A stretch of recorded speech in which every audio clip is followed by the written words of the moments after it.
Today, and we had been talking about Jeevan and its faculties and its powers and courses and activities. Are we lagging behind? Like time coming? For Content. in the sense of that we have spent a lot more time in conversations than on the content. So, but don't worry. For those who are doing this workshop for the first time, the only takeaway for you would be, or the most important takeaway for you would be, that you would be able to conclude whether this content or this path is worth pursuing for you or not. That is the takeaway which you will have. If you conclude that yes, you want to pursue it, so when you sit in the next workshop, you'll be listening with a different frame of mind. So the receptivity will be much higher. Right now, the first you are wondering what is this, why are doctors like this, but this is like this, that is like that. So once you've concluded, yes, this is something I really want to understand, then you go with a different kind of receptivity. And for those who conclude, no, this is all right, but I maybe don't want to get into this, then it's okay. I mean, thank you for your time, right? So that's not a problem at all, right? So, and another point I'll add is that this content is amazing. Content is amazing. But I am the media which is presenting the content. So all the limitations, this is how I feel, genuinely, that the limitation is of my presentation and my conduct. The content, in my conclusion, is complete, and nothing better than that I've come across. I mean, and a lot of people feel this. The content is amazing. But if it does not appeal to you, then it is my limitations, not the limitations of the content. So, yeah. Okay. So let's start this. We talked about Jeevan. So this is the introductory workshop. We are just going to see what all is there in this. We are not going into deep details of anything right now. We are just touching the topics. As I said in the beginning, I'll be showing you the trailer of the Jeevan Vidya movie. Right? So this is the trailer. This is there. If you want to understand this, it requires some time. Right? It requires some experience. You have to do multiple workshops. And slowly, the understanding builds. I always give this example. Like, this kind of philosophy, right? So, sometimes we feel like we have done one workshop, so we have understood it. We've heard it, so we have understood it. So I ask, or we've learned it. So I ask people that, like I'll ask you guys, have you learned counting from 1 to 10? Ever in your life? Yes? Okay. And in how many iterations did you learn it? Multiple. Somebody said 1, 2, 3, 4, 5, 6, 7, 8, 9, 10, and you learned it immediately. You had to hear it several times, repeat it, practice it, and then you learn. And this was just counting from 1 to 10. And this is a philosophy. So, if you want to understand it, learn it, you will have to spend some time in the iterations of listening and contemplating, and then whatever practice comes to your mind. That's a cycle, iterative cycle. It takes time.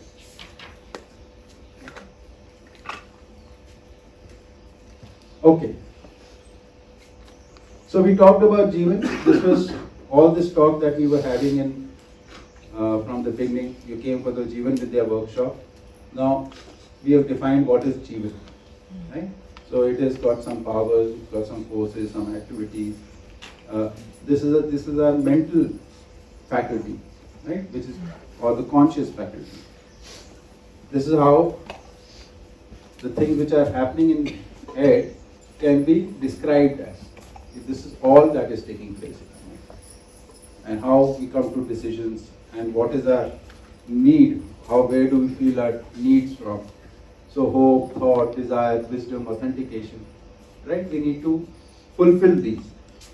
And these all, for their fulfillment, keep on making their presence felt. Like if you are thinking something and you think about it and you come to a conclusion, but that conclusion after staying with it for some time doesn't feel right to you, then you want to do something more than that. So you want to look at it from a different angle, different viewpoint. So like that. So you will want to fulfill your thought process, hope, desire, wisdom, authentication. So some of you might have had questions on this. I'm thinking we'll take on the questions on the last session. If you can write down the questions and we take it on in the last day morning, first session, because a lot of questions will be common. So there'll be just a few questions, I think. We can take them on. And I go on ahead with? At 4 o'clock. No, the last session, that is on the 8th. 8th morning from 9 o'clock to 11 o'clock. In 2 hours, we take the questions. 8th day. But in case you feel there's something urgent which you need to talk about, we'll take it earlier. Okay. Can I make a quick observation? Yes, please.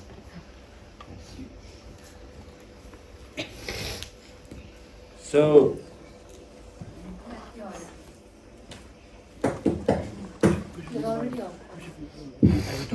hello? Yeah. Okay.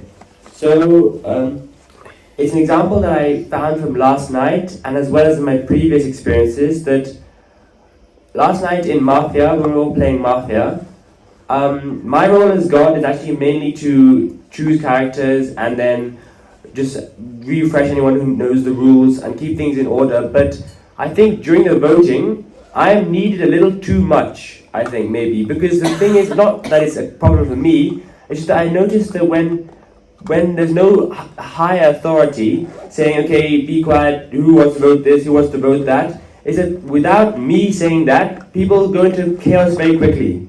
So I just thought that it's interesting how somehow we need to have some person above us telling us what we should do, what we should not do to keep things in order.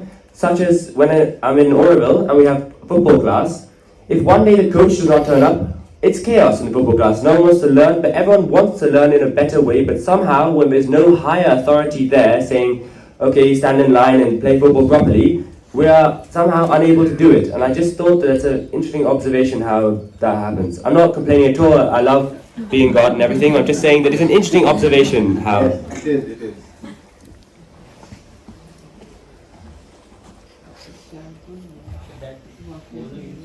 Huh? That goes against philosophy. Goes against philosophy. Basically, we are thinking that we will self-regulate. We are saying humans self-regulate after knowledge. Before knowledge, there is chaos.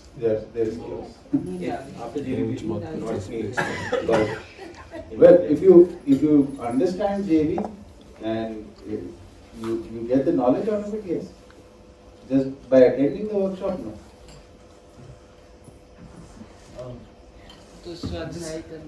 Yeah. Observation. Yeah. I'm just going to continue. Like, and because of this observation that Karma has, the whole religious hierarchies, the gurus kind of arrived because, is that correct? If you do the analysis of the history, Yeah. I mean that's somebody need to regulate in that case, because just like in football match, if the football coach is not doesn't turn up, and the whole chaos is there. Then same thing with the world. You need a authority. Interestingly, this is not a universal characteristic and this is not an inherent characteristic. That we have to know. This is happening because of the conditioning which is being passed on from one generation to the other. Yesterday we heard Jim and Pashwa sharing their thing, how they did things. If this was inherent characteristic, then they would also be looking for authority figures. I'm just giving a very live example. No, I agree with that. There are exceptions there. Not exceptions. I'm saying this is not the inherent nature. No. It is the environment in which we are living, in which every child is getting born, is imbibing this nature. That authority has to be. We condition that from the very first day. No, I'm not denying that fact. Right. But our current state Yes. of the society, Yeah. okay, it will change Once people get into the contemplation and enlightenment, no doubt about it, then the self-regulation will happen. But today, in the chaos, today we are in chaos in multiple ways. Yeah. So there are two paths are there. One path is okay, few people, probably 0.0001% people go and try to understand this kind of thing. And then what the other path is that okay, somebody who understands says okay, let's regulate it, or both. So the choice is this, that, or both. So what do you think about it? I feel this is a very, basically we have not done the study of a human being properly. So a lot of beliefs which are being carried forward from generation to generation to generation, and it's been thousands of years now that we are doing this. And we just believe it as the truth. We are not observing properly, we are not observing completely. I'm saying this is a framework which helps you, but even without this framework, people have observed things. Right? So like for example, within a small group also we can create an environment where this conditioning, we are aware of that this conditioning leads to this. Let's try an experiment of without authority, how do we go about doing this? So it will require some effort. Whenever we bring in a change always needs an effort. Like you're sitting and you want to stand up, there will be effort which will be required. There one state, another state. Transition from one state to other state requires effort. So one conditioning to another level of conditioning, that requires an effort. So to change habits, it requires effort. But are we ready to put in the effort? That is the issue. Yeah, Sambhaavnaa, you want to say something? Pass it on. I'll come to your thing.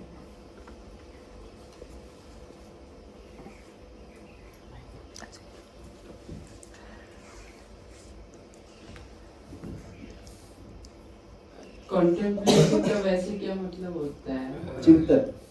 अच्छा, मैं थोड़ा confuse सा हो रहा था. Yes, sir. One more observation which aligns to what you were saying, and what you were saying that so what Lambu said, it's very, we can observe this in the animal societies as well. There's a queen ant and all the worker ants. So initially we all, like humans, have an animalistic consciousness. So that's why we behave like that. We need a leader. But I think with knowledge, with some kind of evolution of consciousness, then we might be able to self-regulate. So initially, I think that our inherent nature, then maybe with knowledge. Yeah, we've looked at the animal world and tried to live like animals. That is the reason behind this condition. But if we look at ourselves as human beings and understand human beings have the ability to self-determine their own conduct. We have to recognize this. I can conduct myself in any manner I want. So whatever and the second point can be whatever I expect others to do to me, why can't I do the same for the others? I mean, this is not Jeevan Vidya. This is like been prevailing. This message has been there for a long time. But somehow it doesn't go in. So maybe that's why we need something like Jeevan Vidya. Like this.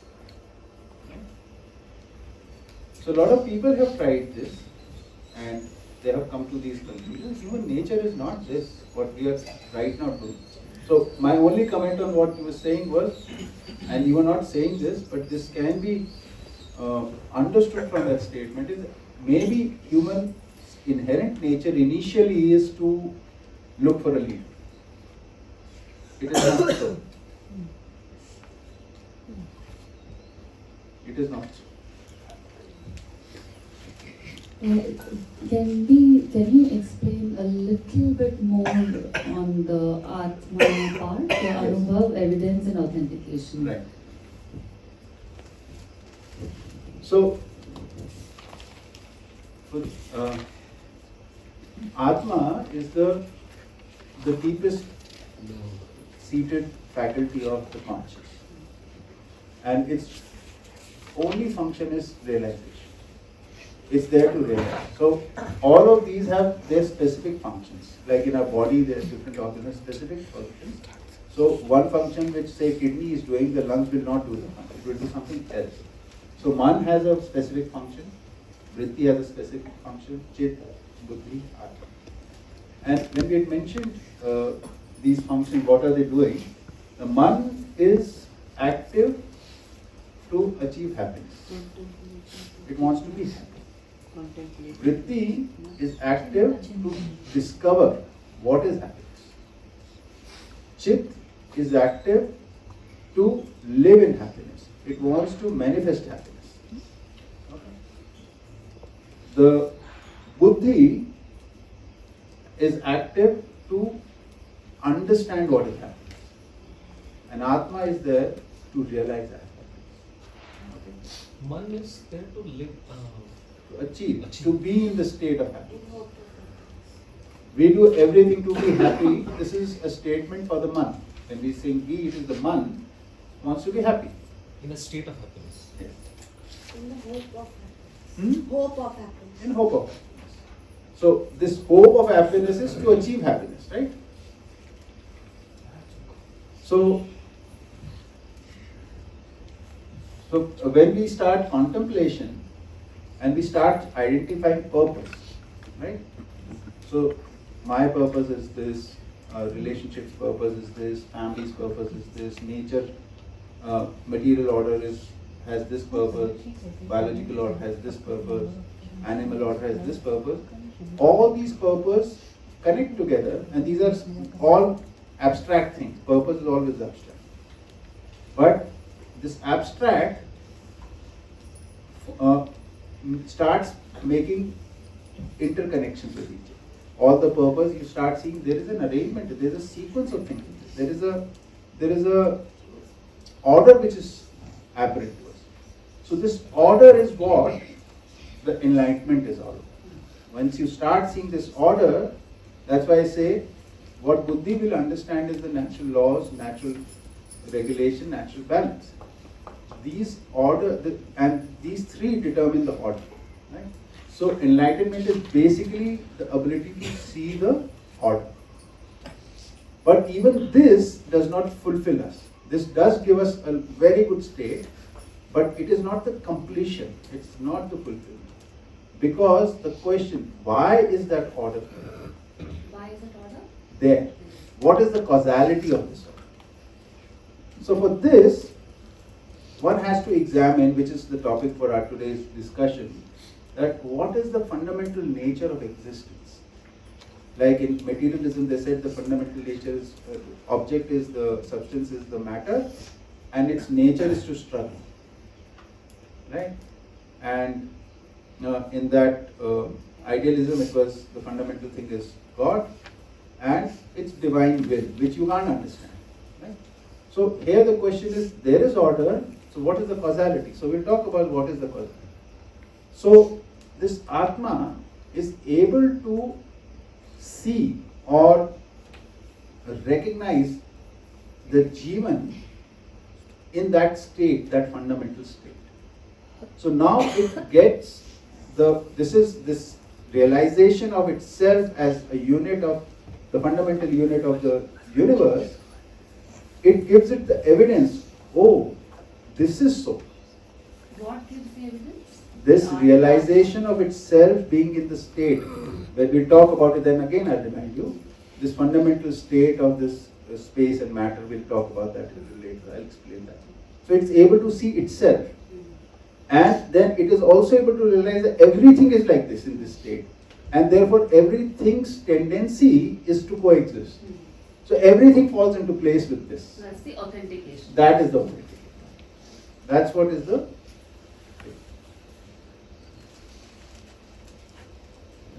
So 4.5 activities is already happening any which ways. So you're saying the 5.5 is what we can open up. So the need for them comes from a need for harmony. Yeah. Harmony is the fruit. Mm. Realization is the root. Root, yeah. The root to fruit we have to connect. So we first get attracted to the fruit. Mm. And when the fruit, the attraction changes to need, Mm. then we start The root. working. When we start working, all the rest start activating. Then you start realizing. So 4.5 you're able to connect immediately because you're using it every day. Correct. Analysis, comparison, choice, experiencing or visualization. But others you're not able to. Contemplation, when I say you grasping for it, what does it mean? What does it mean? Because you're not using it. Yeah. So they are only words. There is nothing real that you are able to see. So that's why, like in enlightenment, what does it mean? Does it mean a light behind my head or something like that? No, it is the understanding of the order. But what is the order? So when we talk today, the day is meant for that. Okay. So this covers for the time being the discussion on the Jeevan. Right? So moving on.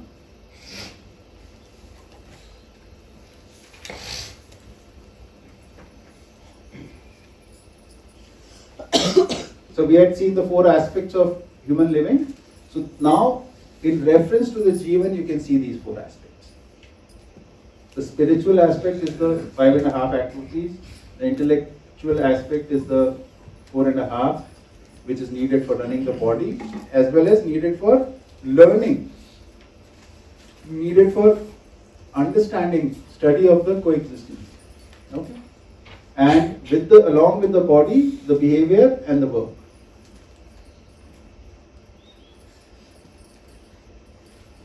This we had talked about. Okay. So let's see now order in nature, knowledge of coexistence or harmonious coexistence. This was in the first three fundamental questions. The first was, what am I? So the answer to that was, I am a human being who is Jeevan plus body. So for that we did a little bit of study of Jeevan and the human being. The second question was, what is the world? So for that we had answered that existence is a harmonious coexistential order. So now we are going to study that order.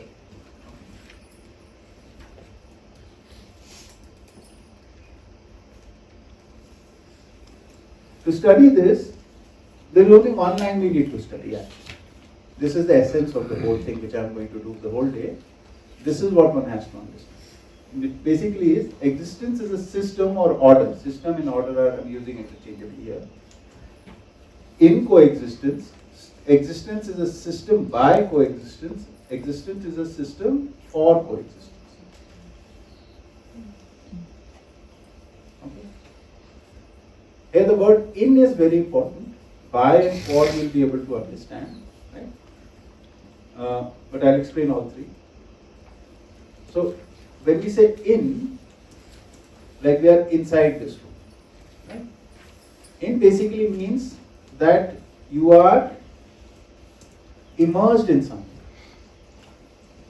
Like for example, you went to get some water from a pond or something and you got a bucket in your hand, and while trying to take it out, it slips out of your hand and the bucket goes down because it's got water. So now the bucket is in the water. Then you reach in and take it out. Now the water is in the bucket. So whatever is contained in something, that we say is in. Right? But anything which is contained in something gets influenced by what it is contained in. That is the thing which we have to understand. So there is another example I say, like if you say immersed is a good word for this. So if suppose you are, and this language is more of a human language rather than mechanical language. So the bucket is immersed in water, water is contained or immersed in the bucket. Like you are immersed in music or you are immersed in a book. What happens then to your conduct? If you are immersed in music, so if suppose you are doing some household chores while listening to that music, so you will be humming or doing something. So your conduct will show the influence of that music. So whatever we are immersed in, we take that influence of that thing in which we are immersed becomes a part of our conduct. It influences our conduct. That we have to understand. So here we are saying existence is a system in influence of coexistence. That is the significance of what? In. Then by, right? So that is the, who has done this? This was done by this person. So any activity which is happening in the existence is done by coexistence. Like two atoms coming together, this is, and becoming water, like two hydrogen, one oxygen becoming water, this is done by coexistence. And for what? For a further level of coexistence. So the causality, in signifies causality, by signifies activity, and for signifies the result. So in existence, causality is also coexistence, process is also coexistence, and the result is also coexistence. So this is the basic fundamental principle that we are going to explain now. How is it so? Okay. For this, we are going to take the word existence first. Then what is existence? So if you look at everything around you, so what you see, if you really zoom out,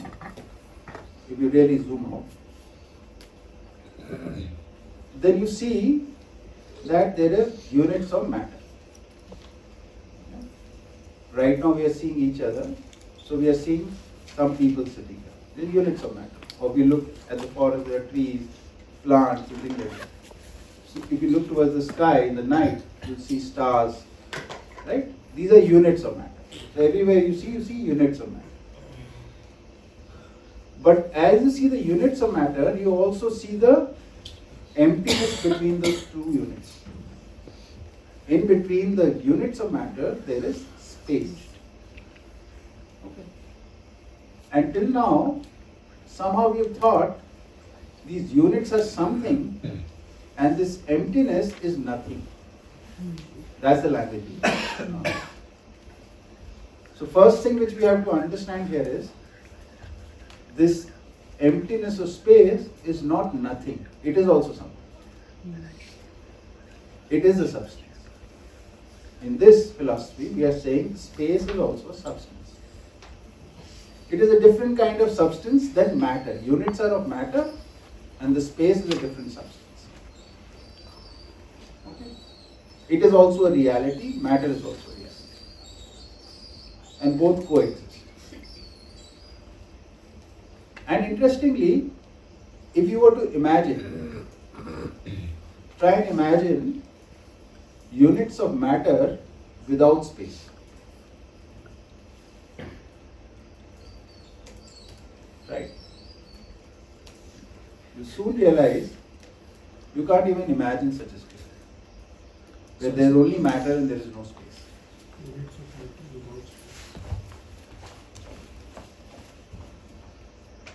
Whenever you imagine matter, and the matter you will have to imagine something like a human being or a planet or a galaxy or whatever. Right? The moment you see its boundaries, you're seeing the space. Or you're seeing two units, then there is something in between. Like that. Similarly, try and imagine space without matter. Yeah, that's possible. Right? You'll have to have a boundary in which there is nothing. That boundary is the unit matter. The space doesn't have boundary.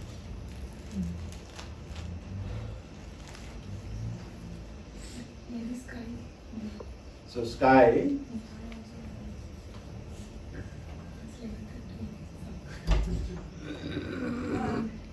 Space, Akash.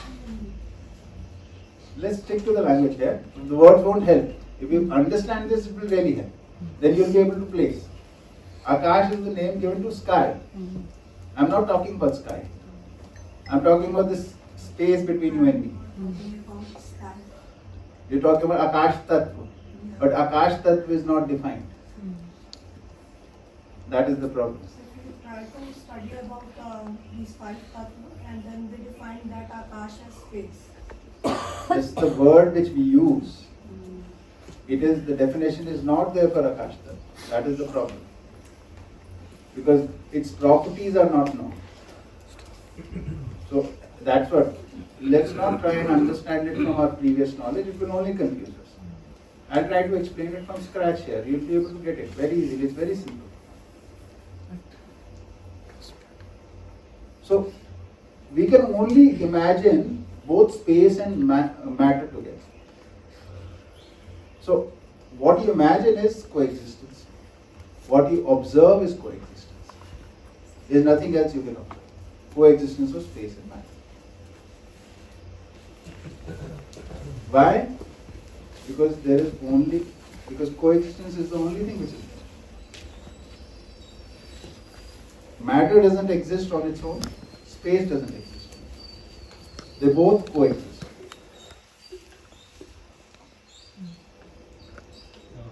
Can Let I, me know. not a question.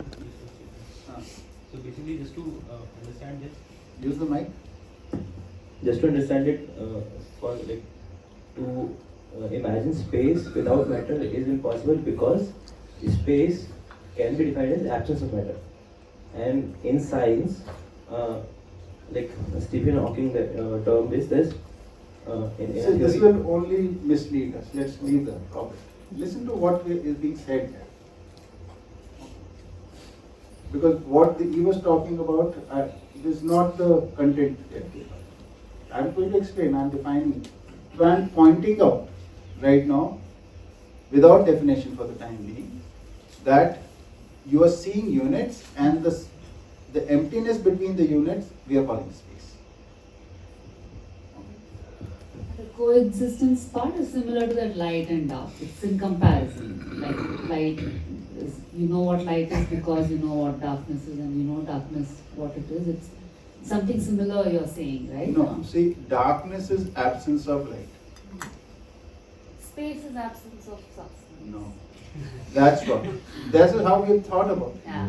So when we say matter is something and absence of matter is space, that means it is nothing. I'm saying it is something. These are two entities. So that is the first shift which is needed. This, because we have thought of it as non-entity, that's where a lot of problems are. And it's an entity which is very different from matter.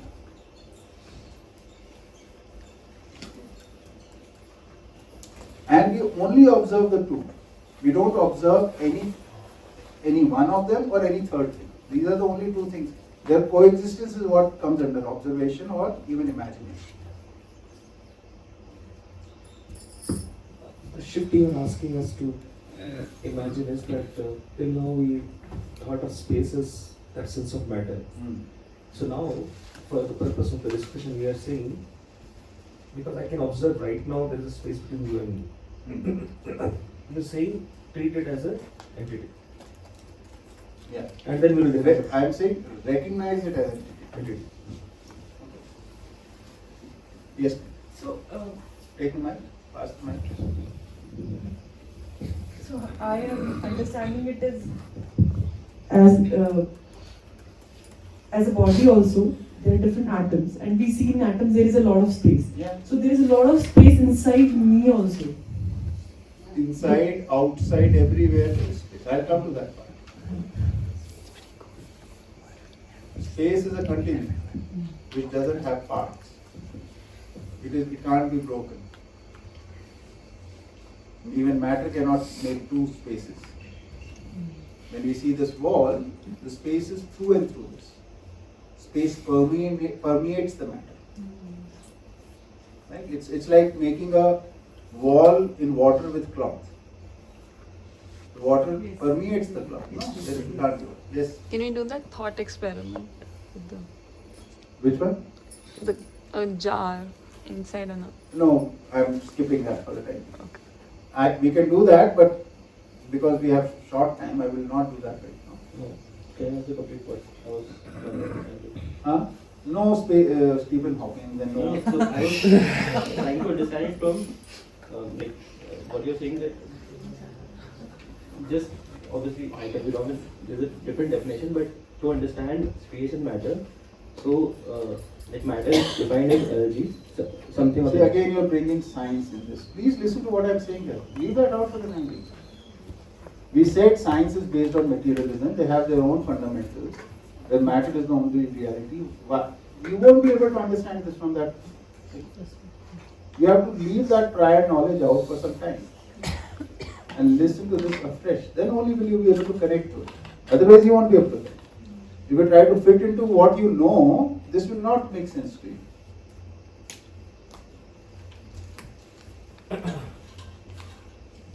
I mean, this is just for a few days, no? We are trying to understand even during the day, only for the time when we are in the session, that we are trying to learn it, look at it from its own logic, not from trying to fit it into some other logic which has been presented.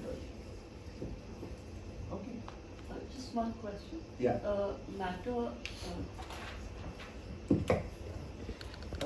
would matter not be a finite unit? Matter unit is a finite unit, but how many units are there? So in terms of quantity, They are infinite. it's infinite.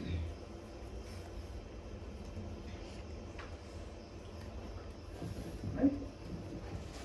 And even if we take a grain of salt, the number of units inside it is infinite, beyond our capacity to count. And in that grain of salt, space is also. Yeah. Yeah. So, space and matter coexist. Okay. And coexistence is the only thing that we observe and deal with all the time. That is what is being said there. So, now, the space which is boundless, all-pervasive power. Right? Why we are calling it power, we'll talk about it a little later. But boundless. Boundless means there is no boundary to it. To understand this, try to imagine how far is the space. Whatever end you imagine, you can imagine more space also.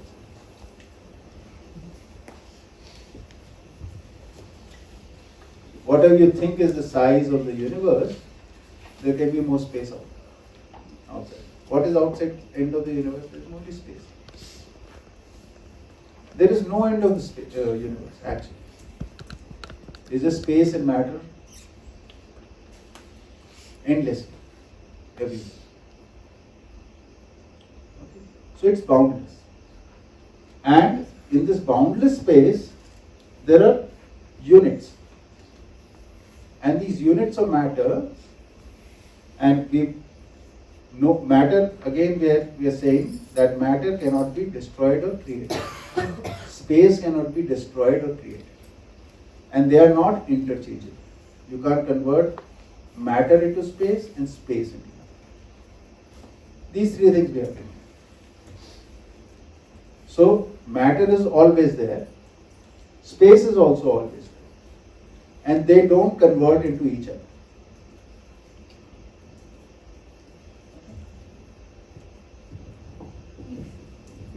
If I put some matter Yeah. in space, so You can't something, do that. So Because I'm just already in moving space. it from one. Okay, it already Sorry? exists. I'm just moving it from one. So you're part moving to the it other. in space. In space, yeah. Correct. Sorry. See, it takes a little time to Yeah, get yeah, used to this got it, idea. yeah. So quantity remains same. The quantity of this is the same. Quantity of that is same. It's just Yeah. movement that's happening Yes. from one to the other. Yes. Got it. So in the existence, nothing is being created or destroyed. Correct. Yeah. It's always Yeah. matter exists. From one form Space. to the other, it's just. It just changing. Matter is changing forms all the time. Space is not even changing form Correct. because space is formless.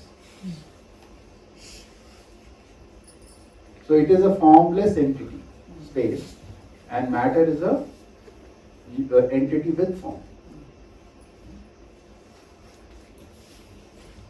All pervasive that we talked about, that space permeates any state of matter. Whether small, if you go to an atomic level, we're not only saying that there is space between electrons, protons, neutrons, we're also saying the space is permeating each electron, each proton, each neutron. Within itself. Yeah. And if you take a subatomic particle, like say a proton, and whatever it is made up of, what that we imagine, even that particle, it is going, it is pervading, it's permeating. So, what permeates what, if you look at it, so I'll take a very common day-to-day life example. Like yesterday, the halwa had to be made from atta. So what were they doing? They were using a sieve and trying to filter it so that all the things. So, and most of us would have done this at homes or something like that. We have to make cookies. So what is the sieve? It has got some small holes, right? And atta is each particle of the atta is much smaller than this hole. So therefore it is easily able to go through it, right? But there are some particles which are not bigger than this hole, they are not able to go through it, right? So atta pervades through that sieve because it's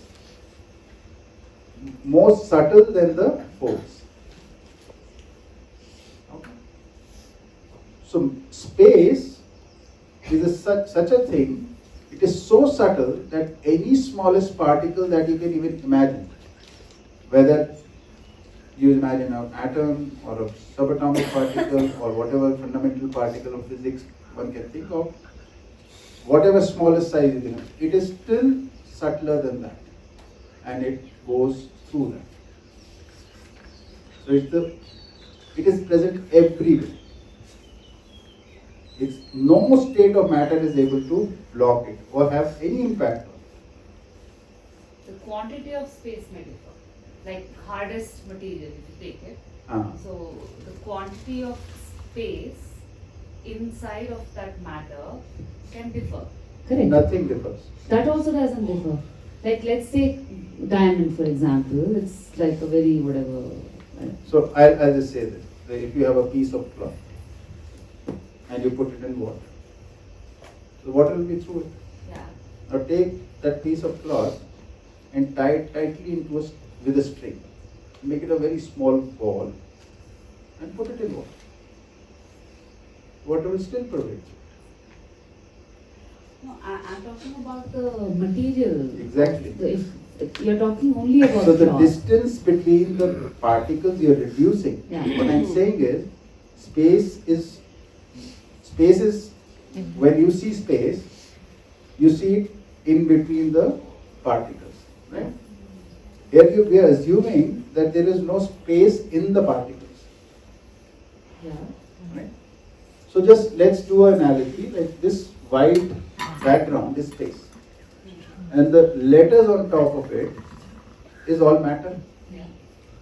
So where there is white, there is space, and where there is letter, is there a background in it or not? Oh, like that. So even if the whole thing is filled with black color, Yeah. you're saying that the background is still that, okay. But this is an analogy, it doesn't fit in properly because you will say it is over it. Yeah. So, but this is over, under, everywhere. Understood. Now I got it. Yeah. So doesn't matter how closely Yeah. the particles are. Yeah. Okay, got it. Yeah. Is that amount of space in the matter remains constant, like in a particular matter, it remains constant? So when we use the word amount, that is for matter. Space can't be quantified. Space is not a quantity. Matter is the quantity.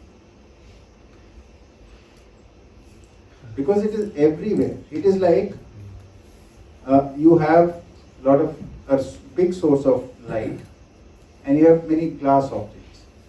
Even this example doesn't work because light gets refracted by the glass. So there can be dark spots and brighter spots and things like that. But suppose there was something which doesn't affect the light. So all the glass objects will have the same amount of light. Like We can't say that whether small size, big object size. has a big space and this has.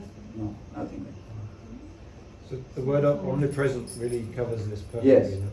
So space is omnipresent. That's what it is. Yes, Samya. Use the mic.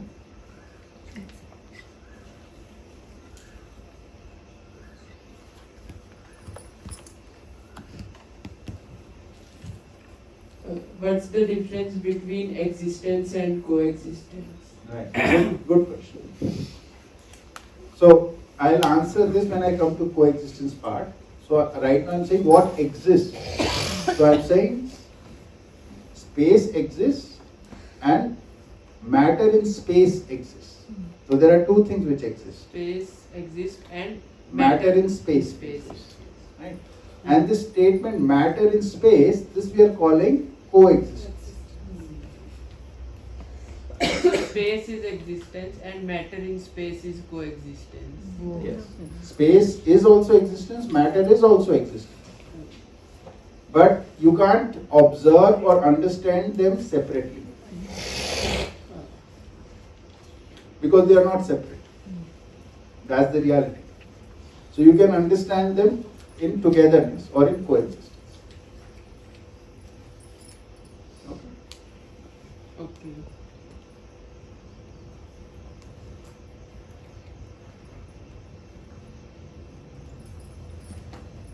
And because neither space is created or destroyed, nor is matter created or destroyed, therefore existence has no beginning or end.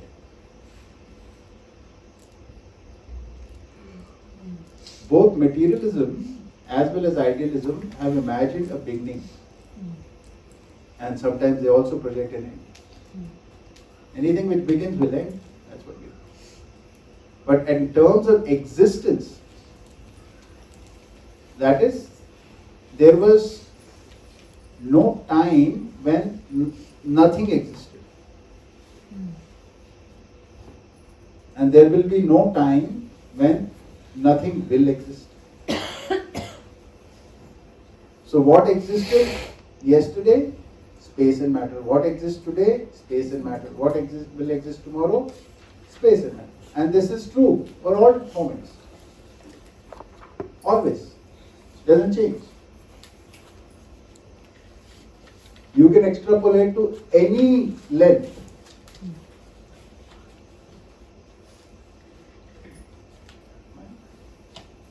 And interestingly, this is what you observe. Like science has observed this fact that there is law of conservation of mass. So matter is not destroyed or not created. And space also cannot be created or destroyed. Therefore, existence and what we observe is nothing is created or destroyed, only matter is changing form. That's all we observe. Matter is active, ever changing form. So when we see in, say, a localized area, then we see matter changing forms. Right? We see matter evolving. We see matter doing things. And that sometimes gives us like, oh, there was a seed and then a tree came and the tree finished. Maybe everything which begins must end. So existence also must begin and end. This concept came in spirituality in Indian tradition from the logic which was given that the causality of anything is its creator. So the analogy they used was that the pot exists because there is a pot maker.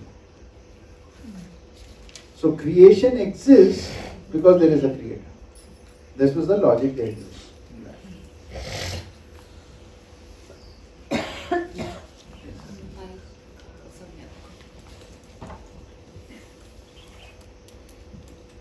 Who is the creator?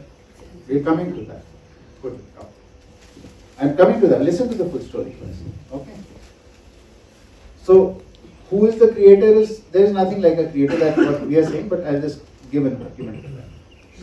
So, there is creation, and therefore there should be a creator, right?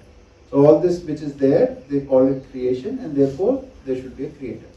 So let's take your logic. Let's accept your argument that for anything that exists, there will be some creator. So the next question is, does the creator exist? If yes, then will there be a creator of the creator? Right? And if there is a creator of the creator, if that exists, there will be a creator of a creator of a creator. And now it's an infinite loop. So then the argument comes, no, the creator is omnipresent. It cannot be created or destroyed. Creator Is in the traditional. In this. It cannot be created or destroyed. So the Ishwar or the God cannot be created or destroyed. That's what they say there. Huh? Advait. Most of the philosophies, there is something they'll come to, like in materialism, matter cannot be created or destroyed. Matter is the fundamental reality. Everything is matter. It cannot be created or destroyed. And there, God is the fundamental reality. It cannot be created. So you have to start with something. Here we are saying, like science has observed correctly that matter cannot be created or destroyed. And the space also cannot be created. So both coexist. There is no creation, no destruction. Both are omnipresent. Both are not omnipresent. Space is omnipresent. Matter is present at all times, but not at all places. So we can't call it omnipresent in that sense. Ever present. Ever present. Matter is ever present, space is omnipresent. Yes, please. Use the mic. Where will be the space of imagination, words, thoughts? What are they? Right. So these are our activities, our conscious activities. We use the term space. Right? But you're right, for any activity to take place, there has to be space. So the language we use here is, even our imagination is in space, even our thoughts are in space, even our desires are in space. Because Jeevan is in space, human being is in space, body is in space. So everything is in space. Words are also space. Words are forms. Form. Words are forms of sound in the spoken language, but in the written language, they are forms of the shape. And energy, what is energy? We'll come to it. Let's go. So, the fact that you said the matter is omnipresent, the Matter is ever present. ever present. Okay. Space is omnipresent. Okay. Then I see many people conclude that God is if space is omnipresent, then God is also omnipresent. So space is God. As simple as that. Space is God. Like you're serious? I'm very serious. Yes. No, I thought you were. Just think of it, the properties, it's everywhere. Yeah, yeah. It cannot be created or destroyed. Right? It is within everything. It pervades everything. And as I go ahead and describe the properties, Is the thing. If you want to use that word for anything, any reality, then this is the reality you can use. When we are talking about that you only observe coexistence, sometimes we wonder, do we see space? Do we observe? The first thing you see is the space.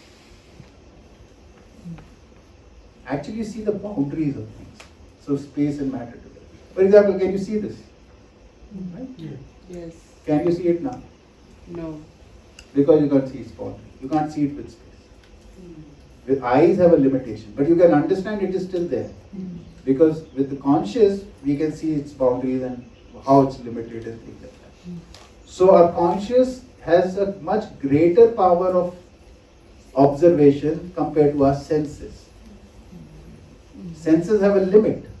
What we can hear, there is a range within which we can hear. Eyes can only see within certain range. We don't rely on this because our conditioning is such that only that we observe through our bodies is the reality. We don't use the conscious observations. That is what is the important part here. This is what when we talk about Jeevan, that contemplation is where this observation starts of the formless also. Visualization is the observations of the things which have form. So, the space is everywhere and matter is everywhere. Existence is free from beginning or end. Space is constant, continuous, unfragmented, omnipresent, transparent, all-pervasive, eternal substance.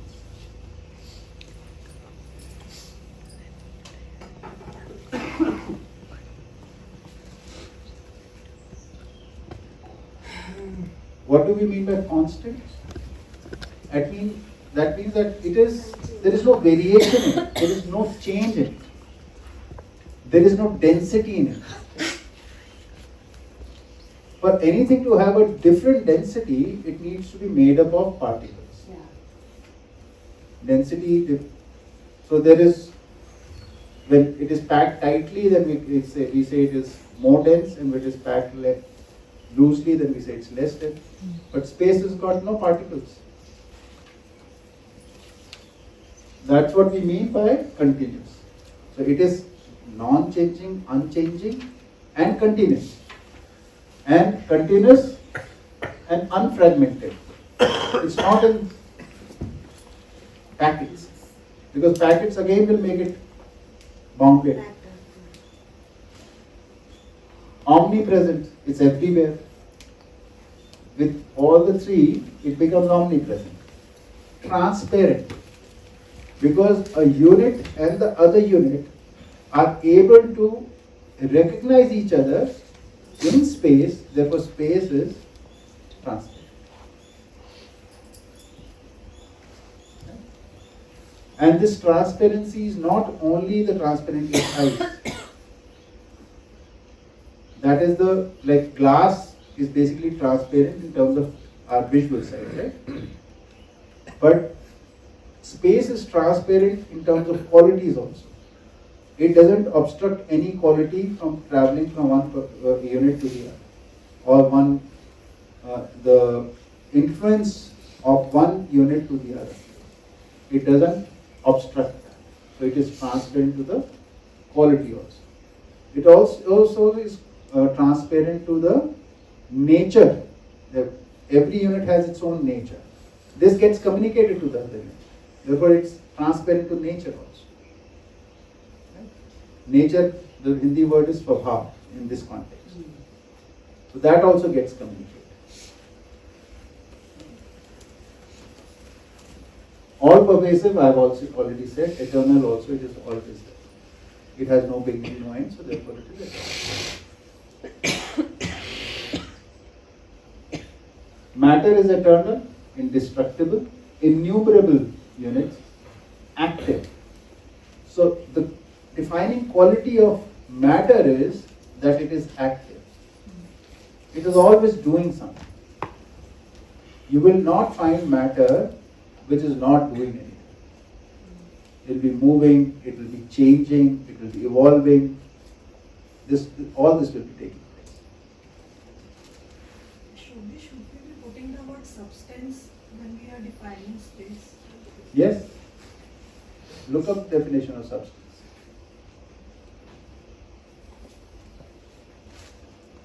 By this definition, you can never say, give me space. Space for it. Many jokes can be cracked. There, when I talk about space as God, then you realize there are so many languages that we use. Like for example, search for God.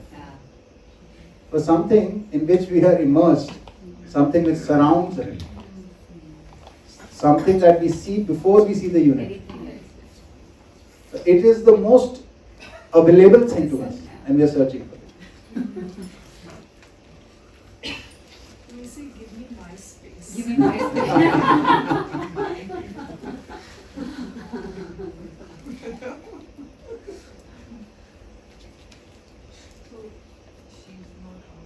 Huh? She seems to be right because at least in one dictionary it's saying the physical material from which something is made or which has discrete existence. Some dictionary. I'll share the dictionary from the source where I take it. See, dictionaries are also many. That's also an issue. So in there are dictionaries which are basically meant for studying philosophies. In those dictionaries, the substance word is used for anything that exists in that term. So anyway, dictionaries doesn't matter. Substance word we are using for things which exist, entities that exist. That's a substance. इसका Hindi word क्या होगा? Vastu. Vastu means जिसकी वास्तविकता है.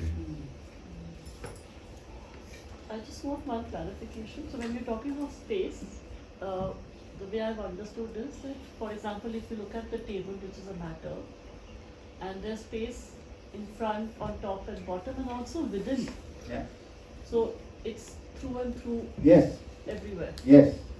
And space doesn't get displaced like water. Yes. Because water is matter. Water also. So no analogy works, even though we sometimes use it. No analogy works from a space because all our analogies are based in matter.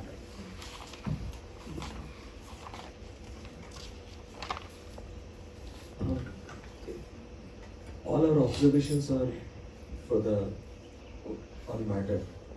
Observations, whatever science says, observations on matter, not on anything else. So what we're saying is, you're observing coexistence, but you're not aware of the space.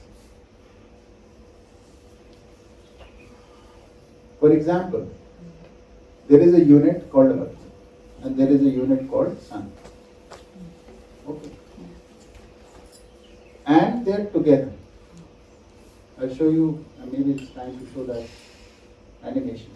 Is it there? Yeah, that will be It's interesting. there. Freeze the screen.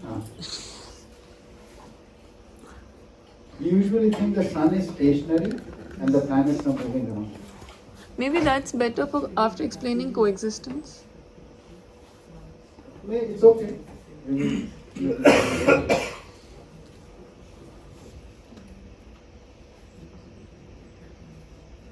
Hindi sessions, we take example of Rasgula Kamala.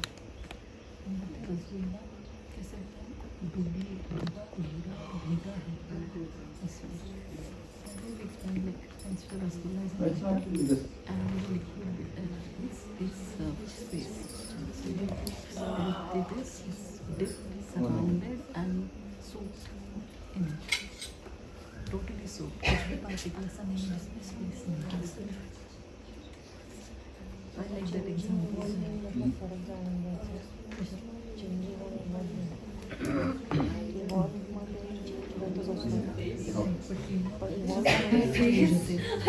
Return नहीं है. Changing fluid. No, I wanted to actually she got it because they could look on my face. The moment some definitions of these sort get rearranged, it's so tough to stop the mind from rearranging all the truths. So all I was rearranging in my head, and she got that look on my face. All these things, I mean, it takes, you have to allow some time for processing actually. It takes some processing. Yeah, And then not if the able to change, shut it. I'm not able to, the moment you gave some space Yeah. between, and suddenly my mind was like, oh, this, that, you know, the whole thing was like connecting it. I was not able to shut that window in my head. Okay.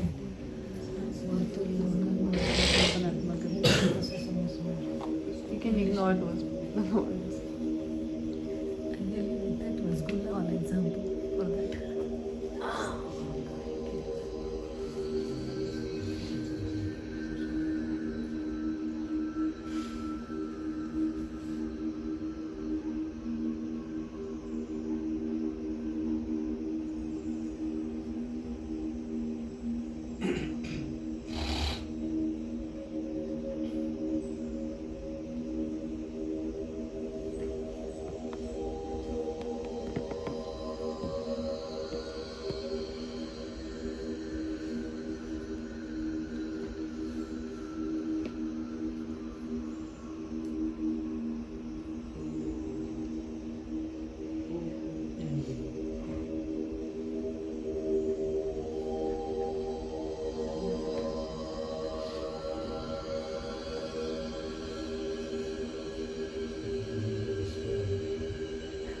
It's a bit like the movement of a sperm, actually. Yeah. Most of the motions are like the spiral motions. There are no straight line motions. Helix, it's called helix.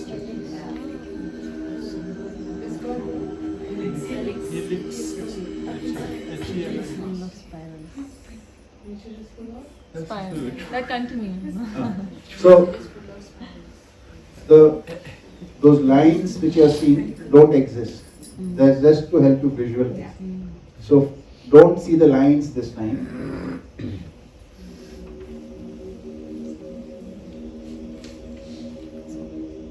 So, these lines don't exist. Body is moving.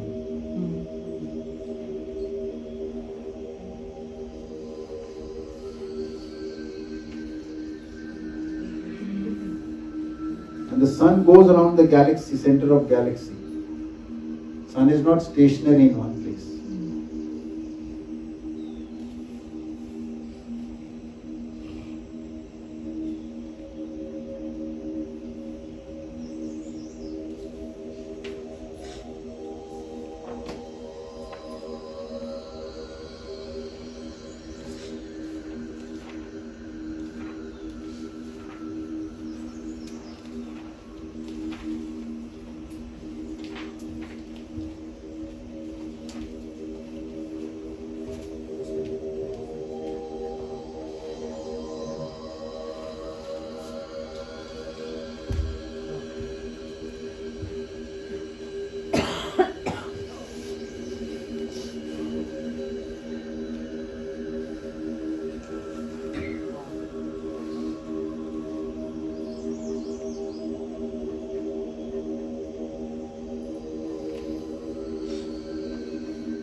Freeze.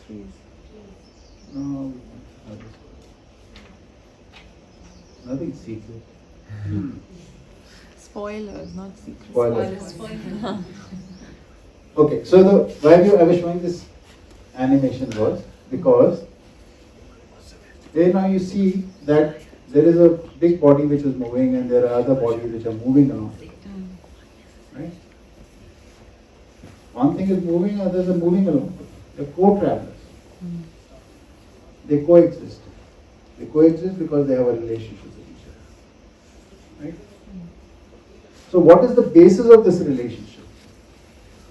Because by definition, any body, planetary body, is a unit. A unit is a limited thing. Right? The biggest thing which science fails to explain is how one unit recognizes the other unit. What is the basis of that? They are two separated by space. This unit, the matter is limited to this much, the matter is limited to this much. How's the relationship taking place? Gravity.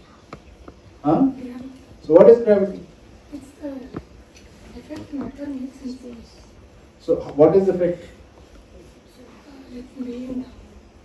So is gravity a particle? So if what exists is only matter, then how is that effect is not particle? Matter is always in particle form. Because of this issue, now they've started talking about gravitons. Yeah.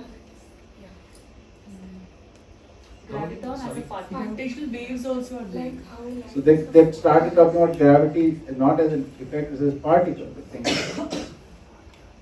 like how light is of photon. So then this problem was there. They said no, space is actually bends, right? This is Einstein's theory, which says the fabric of space bends because of mass. So there is something heavy like on a sheet. They say it bends. I mean, something will bend if there is.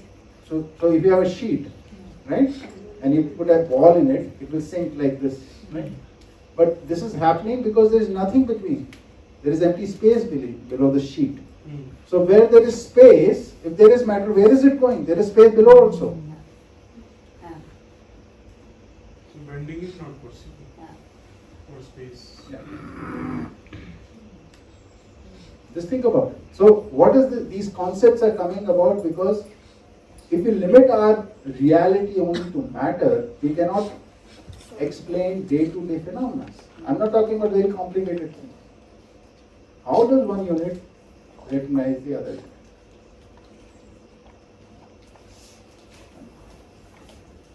So these relationships are there because matter is in space. It is a substance in which everything is connected. It's the common medium, you could say. It is the common medium. It is the common thing for all of us, all matter. That is the amazing part. There is the Just Sorry. to, the gravity was mentioned. So I thought that was just push and pull force. So gravity is always the classical physics example was that any entity in space or in existence will have a tendency to travel in a straight line.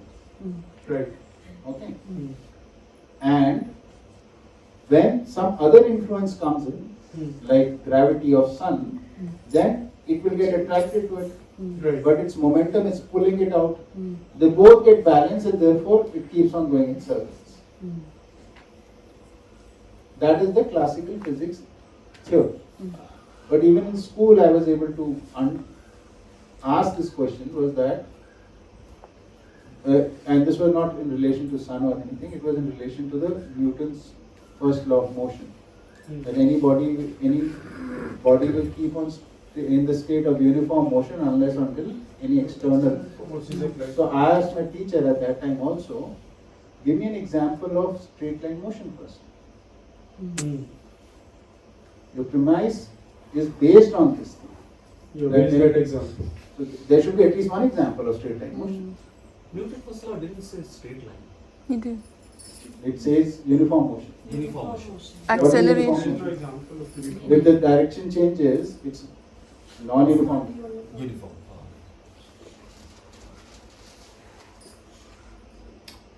So anyway, that's physics. Let's leave the physics aside. The reason I asked was because the force, whether push or pull, then you had mentioned one reality is space, one is matter.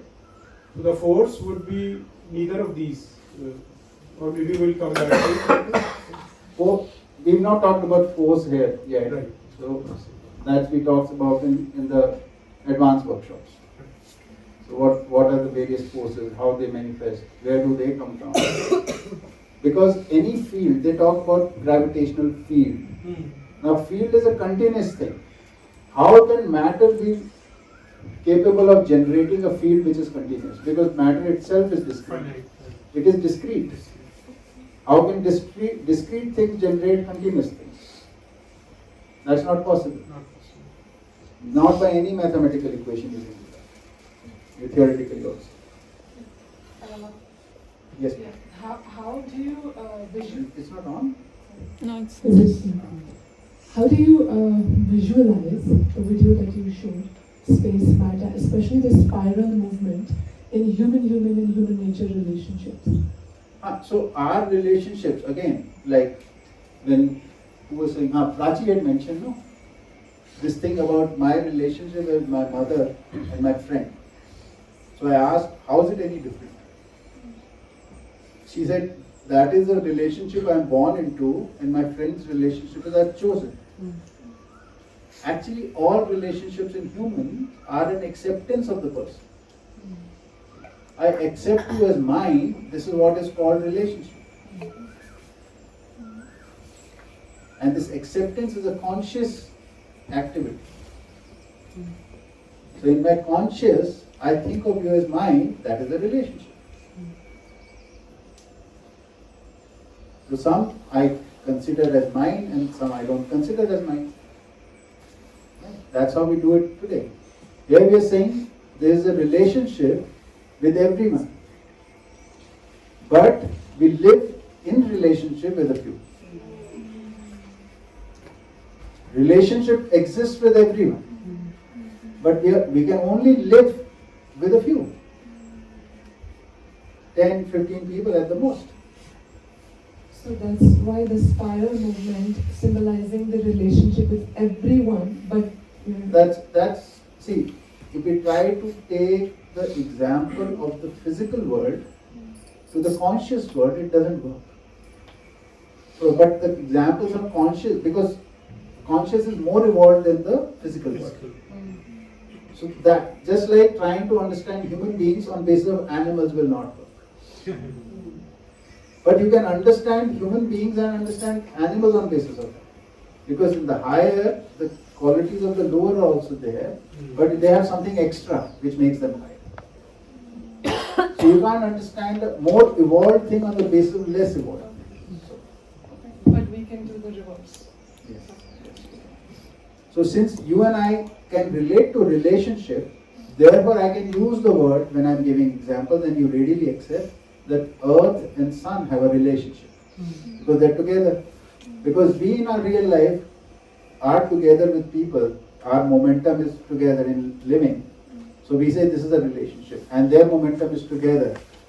So therefore they have a relationship. That's why you accepted that. Yes. We can say that in matter, the relationships are mechanical. The relationships are of movements being together. Whereas with humans, the relationships are, I'm not sure the best translation, but bhavpurn. That is emotional. They are conscious, and our togetherness is not in movement; it's in our emotional togetherness. But I'll qualify that statement further. Matter is of two kinds now. That distinction needs to be understood. There is physical matter and conscious matter. What we said, body was the insentient and Jeevan was sentient. These are two kinds of matter. Conscious matter is called sentient and non-conscious matter is called insentient. Because we said that Jeevan is also a unit. Because your thoughts are your thoughts, my thoughts are my thoughts. So these are two different thoughts. So these are two different activities taking place in two different entities. So your conscious entity and my conscious entity are two separate units. But because it's a unit, therefore it is a matter. So Jeevan is matter? Yes. Oh, I don't know. Okay, I thought it was in space and hence. It is in space. Yeah, it is. It can be. We can get spaced out, but we're not. This is very complicated. Give a mic. Jeevan is matter. Mic. Jeevan is matter. What do you understand by Jeevan?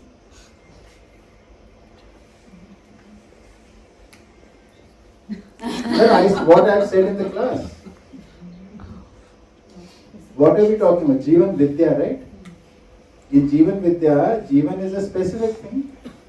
कोई एक निश्चित चीज को बोल रहे हैं ना जीवन, वो निश्चित चीज क्या है?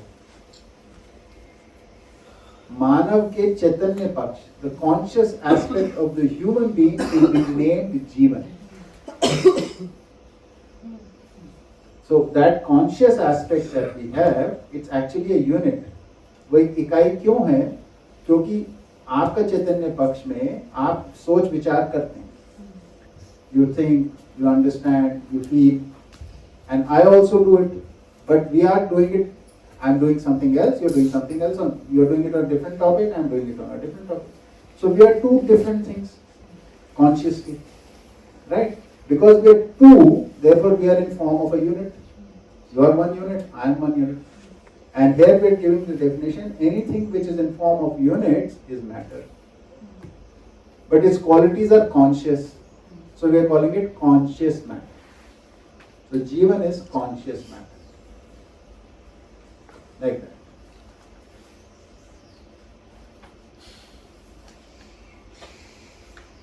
If we take that word from how we use it in daily life or something like that, Jeevan, then we'll get confused. How's life matter? Right? That's not what we're talking. We're talking about very specific things. Yeah, one thing here I want to ask. Yes, please. Give her mind. Does the space from our Jeevan leave when we die? Interesting question. So does the space move? This object is moving. What is movement? The object is somewhere and it moves to some place where it is not there. Okay? So movement is where it is and where it is not, from where it is to somewhere it is not. Now space is everywhere. How will it move? So what changes when we die? When we changes, the association of the Jeevan and the body ends. So the body dies. Body? So where is the Jeevan then? Wait, what do you say? It's not, the body doesn't die. We call the separation of the body and the Jeevan dying, the body Yes. just In the sense, death is usually associated with the biological entities. Like for a plant to die means the respiration process stops there. Animal to die, respiration process stops there. So when the human being is dying, we are associating it to respiration stopping. So when the Jeevan and body dissociate, even the body stops functioning as a body, biological entity. That is what we call it. Yes. So by this definition, matter is not necessarily visible. What is, so there's so much, atoms are not visible. Yeah. So it's a very, so Jeevan is a very subtle. It is a kind of atom. Jeevan is an atom. But atom we can observe through microscope. No, sorry, I'm not a science Yeah. for people. Till now nobody has observed. These are all models. These are all It's all an concepts. imagination. Yes. These are models. We can actually Huh? electron microscope by Till date they haven't seen it. very light elements. Not yet. One atom. They are projecting some pictures on the internet. If you go into it, they're not pictures of atoms. We do it in lab Maybe something new that I'm not aware of. Last I checked, we didn't have any. They are showing some shadows, so they are not showing a distinct picture if you are referring to that paper. So they are showing some shadows of, you remember? How do, I'm just wondering, conceptually, how do you take a photograph without violating the Heisenberg's principle? We are only capturing one Snapshot. position, yeah, Snapshot. in its whole movement. Either time and space is like components. Okay, maybe something new, I'll have to look into it. But so this is a very new development then I would say. If they are seeing. But otherwise till date, till the time you and I were studying in school and colleges, there was no photographs, nobody had seen it. So when when a person dies, the body, let's say, disintegrates and becomes whatever it needs to become. And so the Jeevan is just like hanging around there. And then what happens to it? It start another journey. They are associated with another body in the womb. So that is the in typical sense what we call reincarnation. So reincarnation means transforming into something else. It is just the terminology we use here. Jeevan has many bodily journeys. Got it. Okay. So it carries. So let's say I've given a lot of we have knowledge gone to my Jeevan. the paradigm of beyond death. Yeah. So I'll only be making statements which I cannot establish with any argument right now. Correct. Conjecture. So let's drop it for tonight. We'll talk about this in the breaks. Okay, cool. We do talk about this. We do talk about this in our advanced workshops. Because there's a lot more time. These such things require more time. Right? So that's beyond the scope. Yes. Sometime back there was a mention of Jeevan being more evolved than the body and also knowledge order having the characteristics of the a bigger entity. So I was wondering about this. In the universe there are just entities, and then we have the paradigm of low versus high, big versus small, and things like that. One more evolved than the other, and whereas there is also a parallel paradigm of looking things as differently. One is different from the other.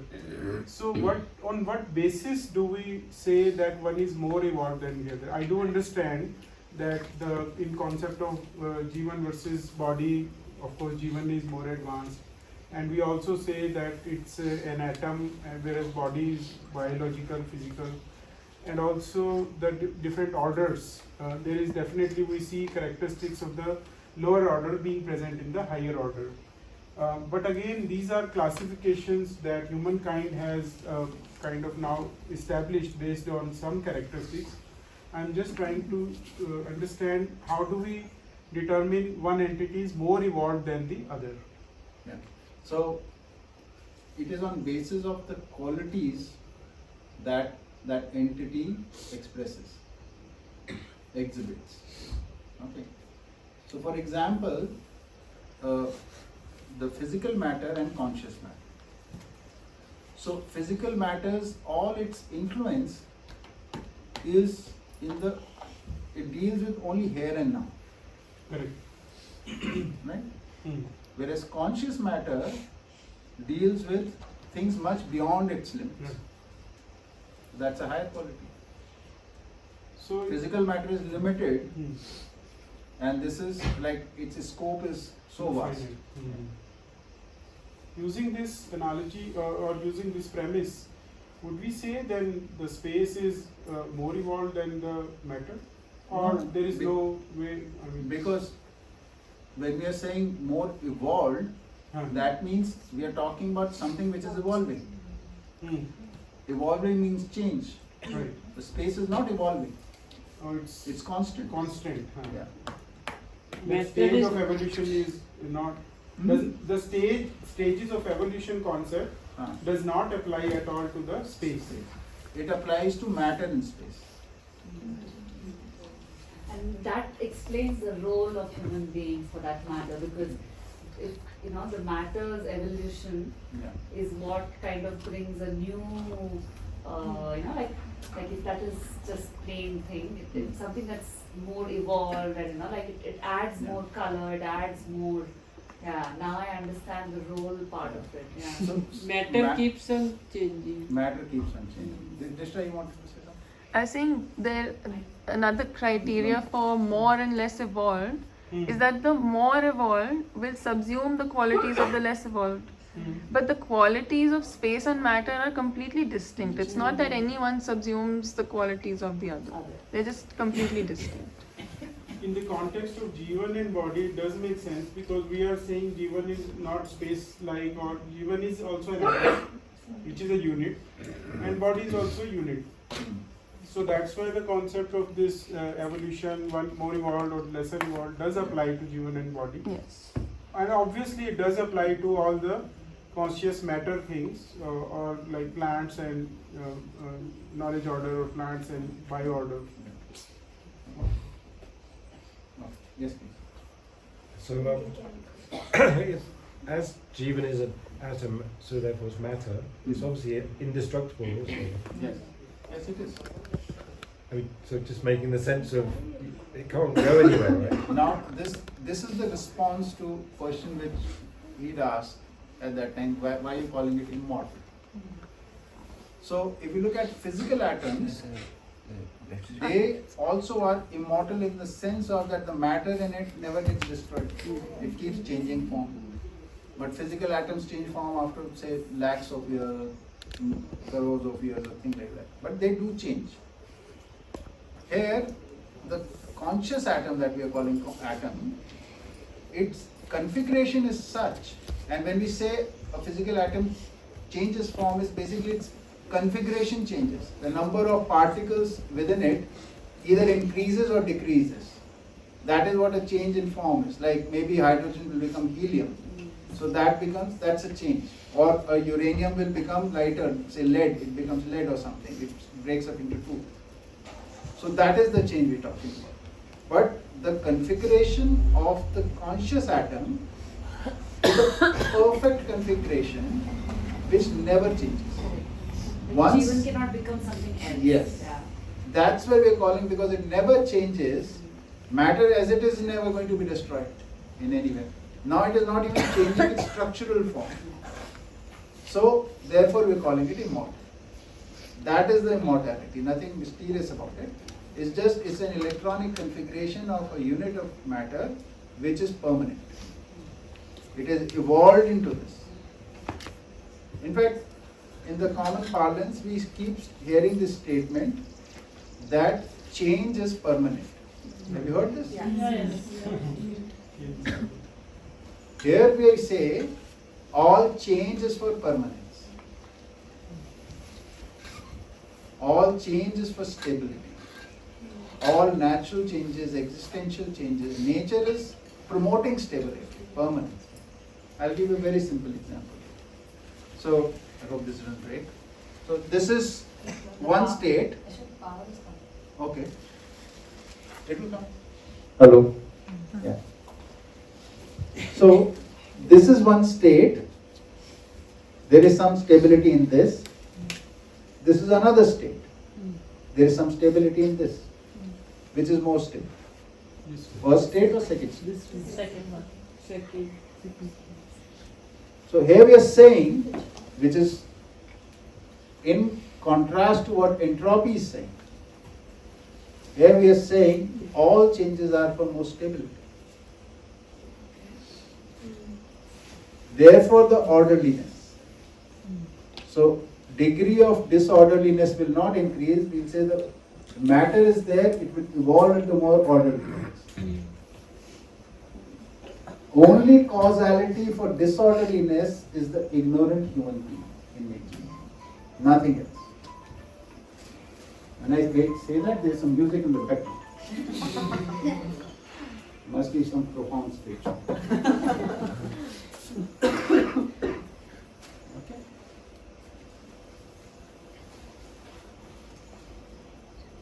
So, this is the way our universe is. Everything is happening for more stability, more cohesiveness, more coexistence. And I've not even started coexistence. This we can conclude from this. But what we have studied or what we have, and I never say what they teach, I always say what we have studied or what we have learned till now from the materialistic viewpoint, is that things are not working together. They are trying to run away from each other. They're fighting each other. So even though the technology part of the science is absolutely accurate, nothing wrong with that. But the fundamentals of the science, which is based on this principle of struggle, is wrong.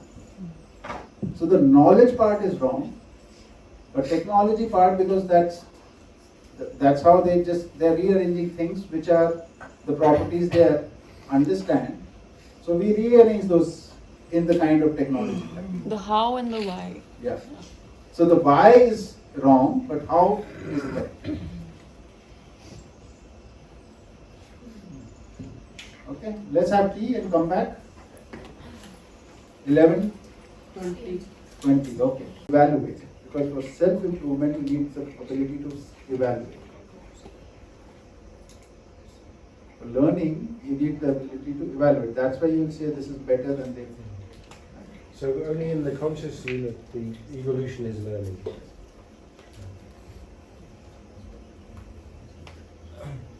But yes, planet Earth works as a unit. That part is definitely there. But the evaluation part is not. So the theory of Gaia, where they say it is like, it works like one unit, that is correct part.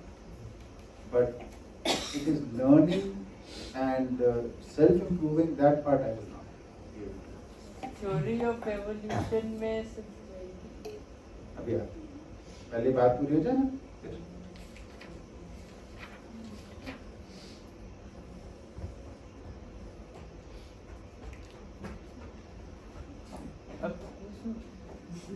चल रहा हूँ बस विचार चल जगह देनी है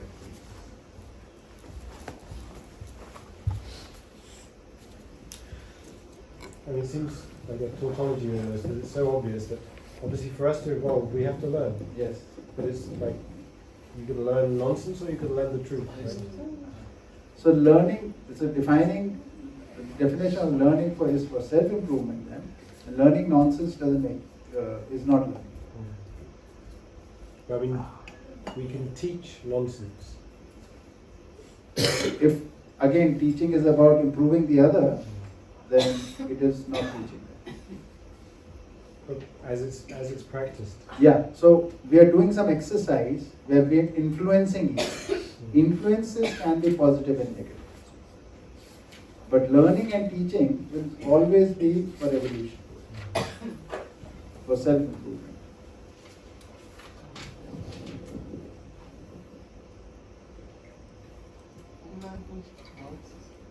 Yeah.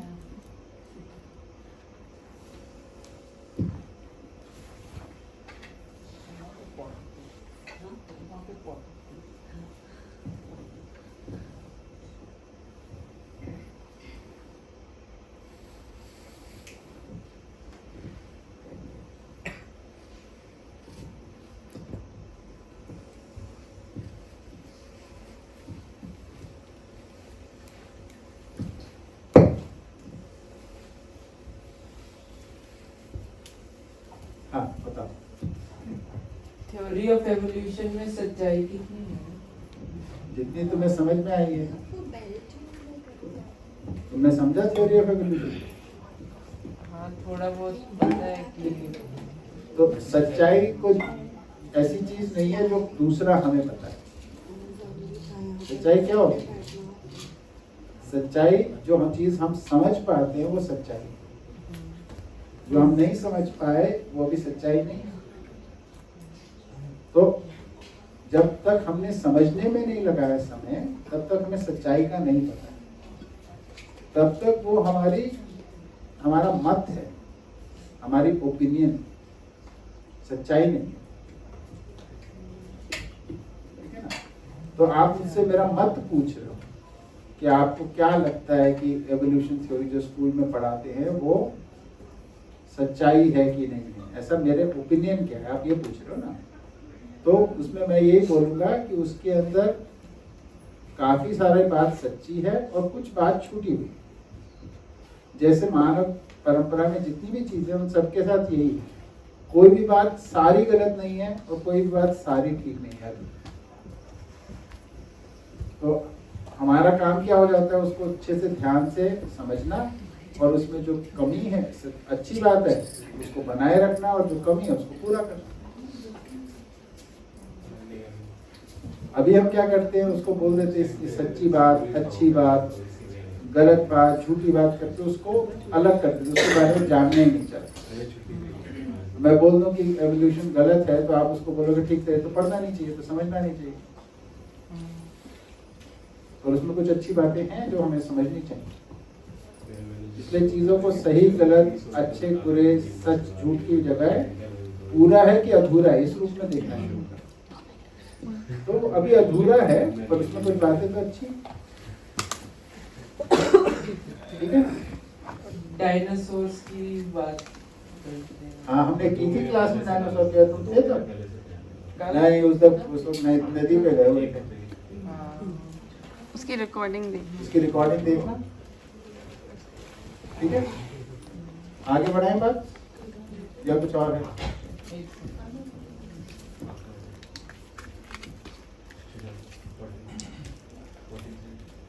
I have another question, but I don't know. You may just decide to do it later.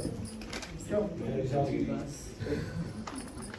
This conscious that I am, it feels formless. It feels formless. Formless. But it seems to be the origin of it is form. In that the Jeevan is an atom which is a form, right? But the actual consciousness, this feeling of being conscious, feels formless. I'm trying to reconcile those two. So look at that in the sense of how do we identify form? Form can be a specific shape or a fluid shape.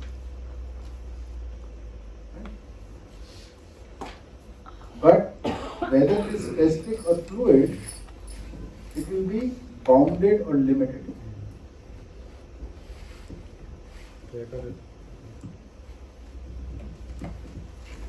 जीवन तो हमेशा अमर ही रहेगा ना। ऐसा इधर सूचना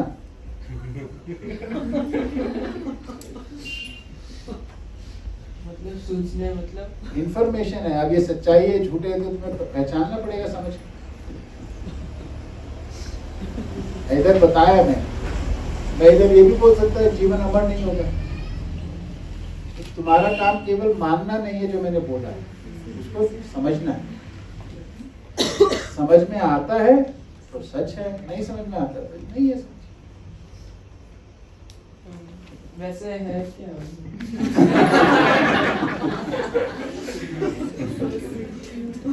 मेरे लिए सच है, मतलब अमर है। मैं मानता हूँ अमर। मैं भी मानता हूँ। I'm so curious to know how, for example, Samyak, who is going to now pursue mainstream education, further education, like how he's going to navigate between Jeevan Vidya and the Vidya that is going to be given. No, it's such a, like a... So what happens is, young people usually first focus on the conduct part. That is what really impacts them. So they get some inspiration in this. Those who take interest, that is. If you're not interested, then it just goes over your head.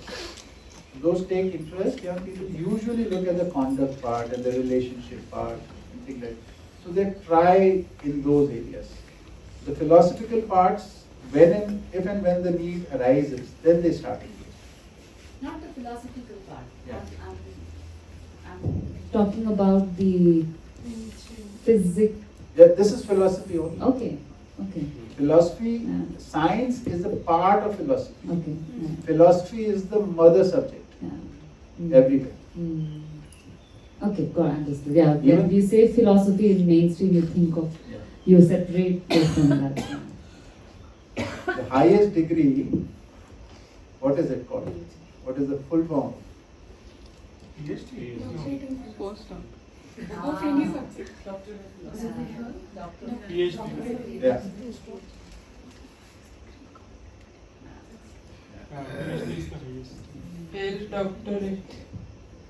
Doctorate तो philosophy की degree है। कोई भी subject पढ़ोगे उसका highest level उसकी philosophy. No, after. Postdoctorate is after PhD? Yeah. It's not exactly. That's. It's not. It's not a degree. It's PD. It's a practice.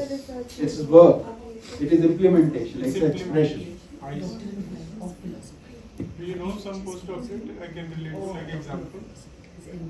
Like a physicist. She's a better person to say. She's a physicist. Who is a postdoctorate? Who would Some who has a example. PhD degree Exactly. and who can implement his knowledge, Jeez. like as a bridge between students and the faculty. Maybe a scientist who is practicing. Yeah, That- scientist in the law. Actually, they give some It's- stipends Jeez, you are, no? for You're a the for postdoc. their Yeah, job. Atira is a postdoc. Yeah.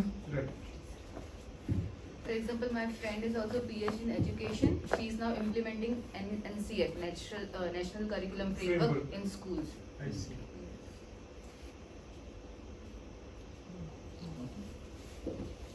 So somehow we think philosophy is something.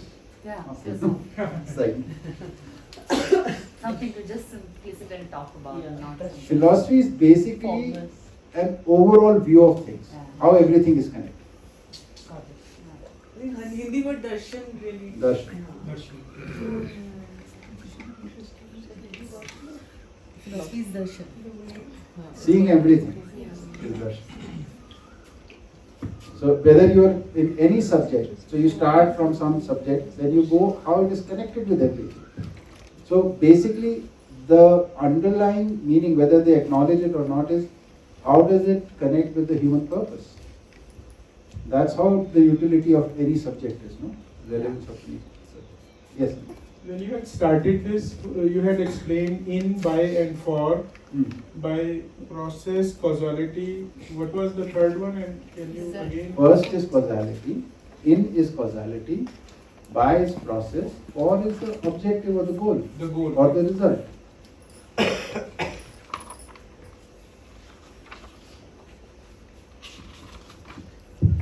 Purpose? You could say purpose? That for would be purpose or? Yes. So just from where we stopped, Yeah. like in video animation you have shown. So as per I think where it matters in science is here we assume space is boundless and it exists everywhere. No one created it and it doesn't destroy. So like as per science, that motion we are always like at present we are expanding to a maximum. Universe is expanding to a maximum, and so that is the concept of time also. We are that's why time is never negative. Like we cannot ever go back to something happened already. So and in there also, and also where nature prefers everything changes to a permanence, as you said. So this both contradict with the time concept of science. Yes. What Viveka said, that he pursuing the mainstream education. So if you pursue mainstream education with awareness, with Jeevan Vidya, then it just adds on to your, it's not bad. Right? With awareness. With awareness. With awareness. Yeah. Jeevan Vidya is not necessary. With awareness. Awareness is necessary. Okay. But for awareness, you need. Yeah. Jeevan Vidya is also helpful. But I can't claim the overall all awareness is because of Jeevan. They are not saying. They are not saying.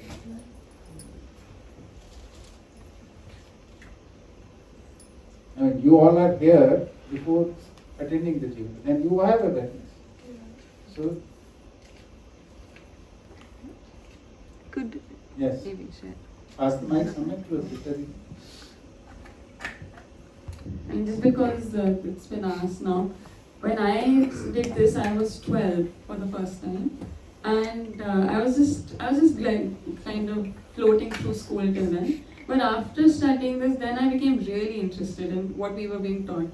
Like then I wasn't just doing it because that's what the teachers said you had to do. I was actually interested because this gave me the view that okay, there is some system and everything has a role. So I wanted to know what that role was, and they were teaching you that in school to whatever capacity they understood. So it became really interesting. I enjoyed studying all subjects after that. This definitely increases your tendency to understand things in the larger perspective.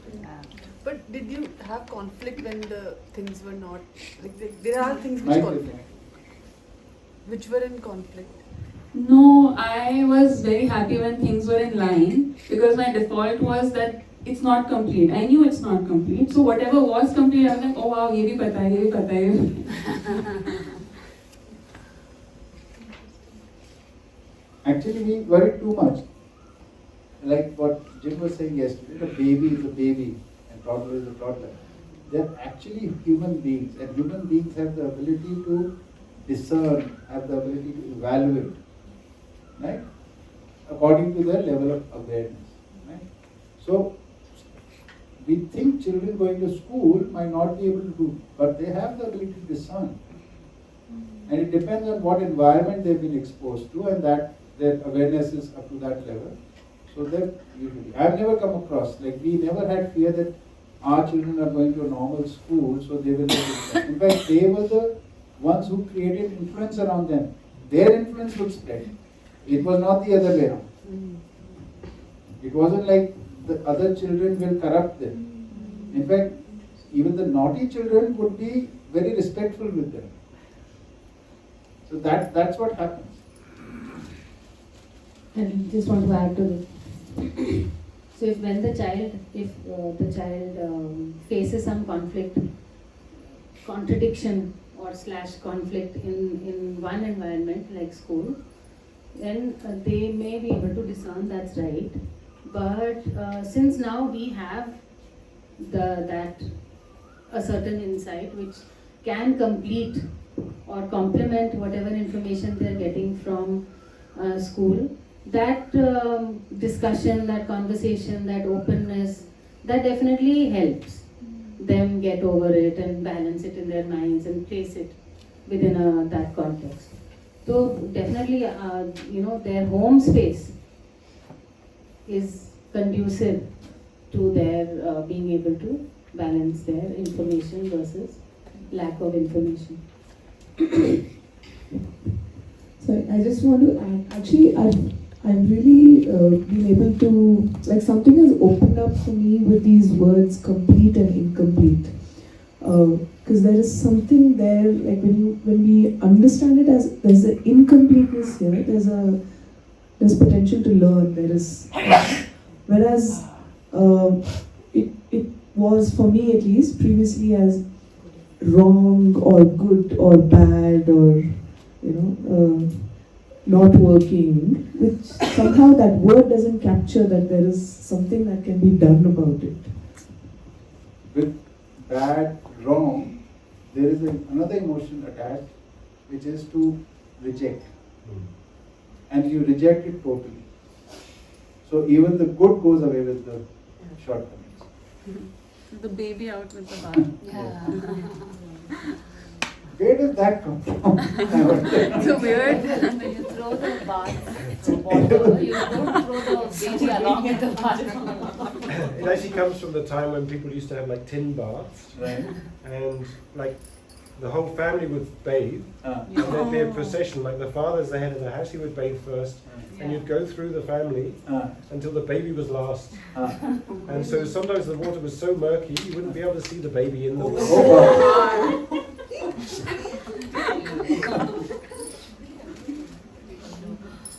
So now we can't doubt that we evolved.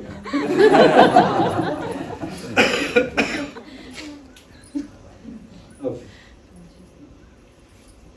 So definition of coexistence is togetherness in being and function. What do we mean by this statement?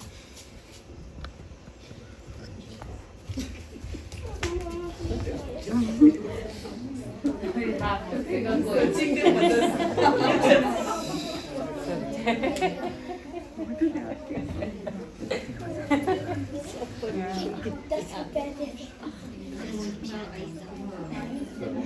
All four have come in, so there is something of that.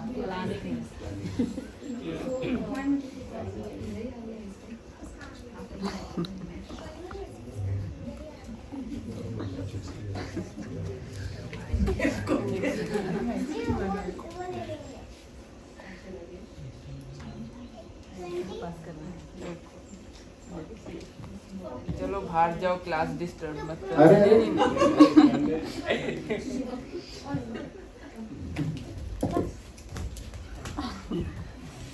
कितनी देर के लिए? 2 minute बस? काम हो गया। बस तुम्हें कुछ पूछना है इसलिए जल्दी हो रही। बताओ क्या जाना? आप ये लास्ट सेशन में you said that we need to have a leader too, इस बारे में बात हो रही थी तो किस बारे में? Leader, about a leader. God. Leader, we need leaders. Leader ठीक है। सो वो तो बात इतनी थी कि जब तक हमें समझ नहीं होती तब तक हम किसी बड़े के पीछे चलते हैं, जिसको जैसे भी बड़ा बना, किसी को ताकत के आधार पे, किसी को धन के आधार पे, किसी को समझ के आधार पे, किसी चीज को भी बड़ा मान देते और उसके पीछे चलते बिना समझे। ये जब तक हमारे पास समझदारी नहीं, समझदारी आ जाती है तो हम समझ के पीछे चलते हमारी जैसी समझ। बट वो समझ वगैरह का जो वो है वो बाहर से इन्फ्लुएंस करती तो हमें समझ आती है ना। वो तो ठीक बात है, दूसरे मनुष्य से ही सीखेंगे। तो ये हमें सोचना चाहिए किससे सीखना है, तो उसका आचरण देखना चाहिए, उसका कार्य व्यवहार देखना चाहिए, जिसका सही लगे उससे सीखना चाहिए।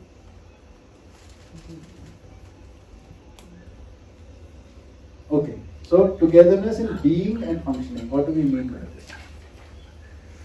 So, our being, like humans, occurrence, like we are together. When we are born amongst humans. So, our being is in togetherness.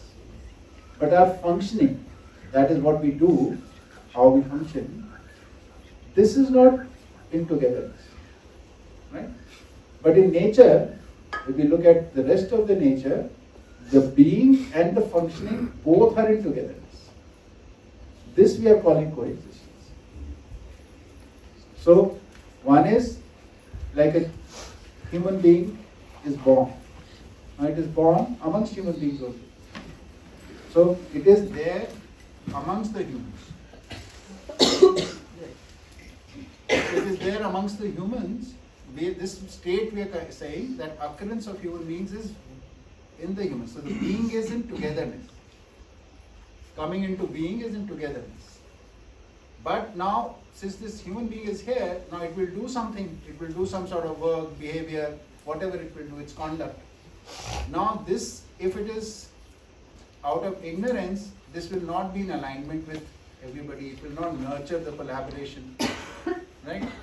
And if it is knowledgeable, then its conduct will be in collaboration. That would be functioning in togetherness also. So besides human beings, rest of the nature, the being and functioning both are in togetherness. But in humans, we need education to function in togetherness. Okay? The Hindi terminology for this is साथ में होना व रहना. Hona is being and Rehna is functioning. Hona is being and Rehna is functioning. Not like doing. The Rehna is Nibhana. Nibhana. Conduct. Acharan. That is one very simple way of putting this. Then we come to a definition of coexistence as another way, being useful and complementary. Like when we talked about humanness initially,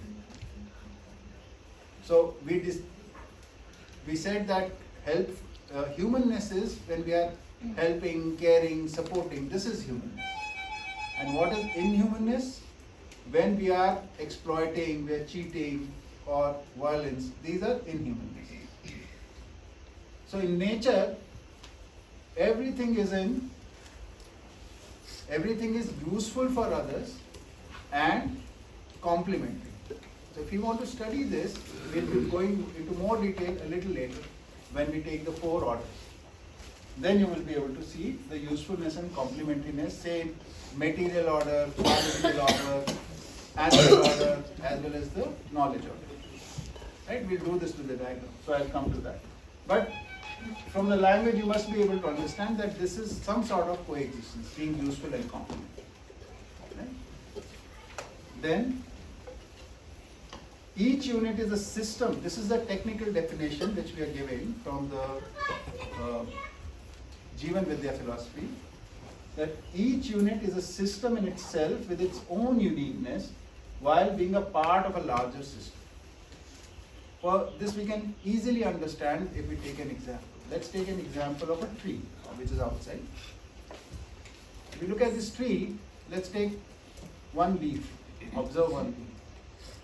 Now when we look at this leaf, is this leaf a system in itself? A leaf on a tree is a system because it does something specific. And is this leaf unique, say in comparison to say roots, stem, branches, fruit, flowers? These are all unique things. The leaf also is something unique, right? In comparison. So leaf is unique and it's a system. But this leaf which is unique and a system is participating in the larger system which is the tree. Right? Say this leaf was of a mango tree. So it's participating in the mango tree. Okay. This mango tree, is it a system in itself? Is it unique in itself? Compared to say a banana tree or a plum tree or an apricot tree or a peepal tree or so many. Yes. So it is also unique. And it is participating in the local geographical area. Right? This local geographical area, say this Kandbadi area, is this a system in itself? Is it unique in itself? Yes. Is it participating in the larger geographical area of Himalayas? Are Himalayas a system in itself? Are they unique compared to say plains or say deserts or grasslands or things like that? It is a different kind of a geographical area. Right? And it is participating in the planet Earth systems. So is planet Earth a system in itself? Is it unique in itself? Is it participating in the solar system? Is solar system a system? Is it unique? Is it participating in the galaxy? Is galaxy a system? Is it unique? Is it participating in the larger system? So you can go on endlessly like this. Everywhere you see things being unique as well as systematic and participating in them. And being systematic, one part is to participate in the larger system. This state of being we are calling coexistence. Now let's go back to that example of tree. We went from small to big. Now let's take a look at that leaf again. What is leaf made up of? So it is made up of biological cells. There are many biological cells in it. So each cell is a system in itself and it is unique and participating in the leaf, the system of the leaf. Each cell is made up of larger molecular chains. Right? Like DNA is a molecular chain, RNA is a molecular chain, the protein is a molecular chain. So everything is a molecular chain. And they are unique in themselves depending on the function they are doing. Right? And participating in the biological cell. Each molecular cell is made up of small molecules. Like they are made up of water molecules or oxygen molecules or other molecules. Right? These smaller molecules are systems in themselves and unique in themselves. These small molecules are made up of atoms. Atoms are unique in themselves, are systems in themselves. So whether you go from small to smaller or small to big, this is all you see. That each unit is a system in itself with its uniqueness while participating in the larger system. This is what we are calling coexistence.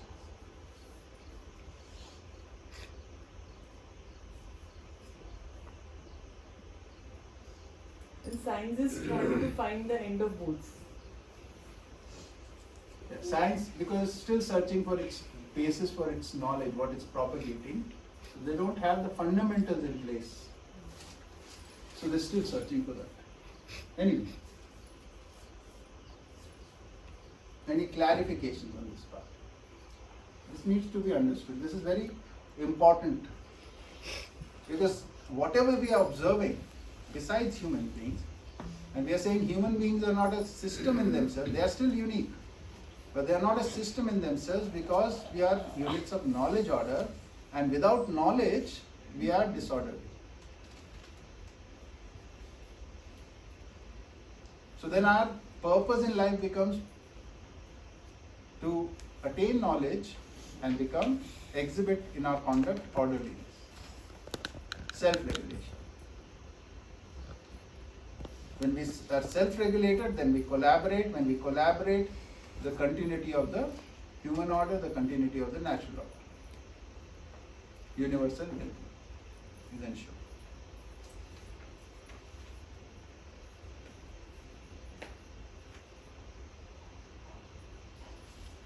So now we know the causality for all the problems which are ailing the humankind is basically ignorance, lack of knowledge.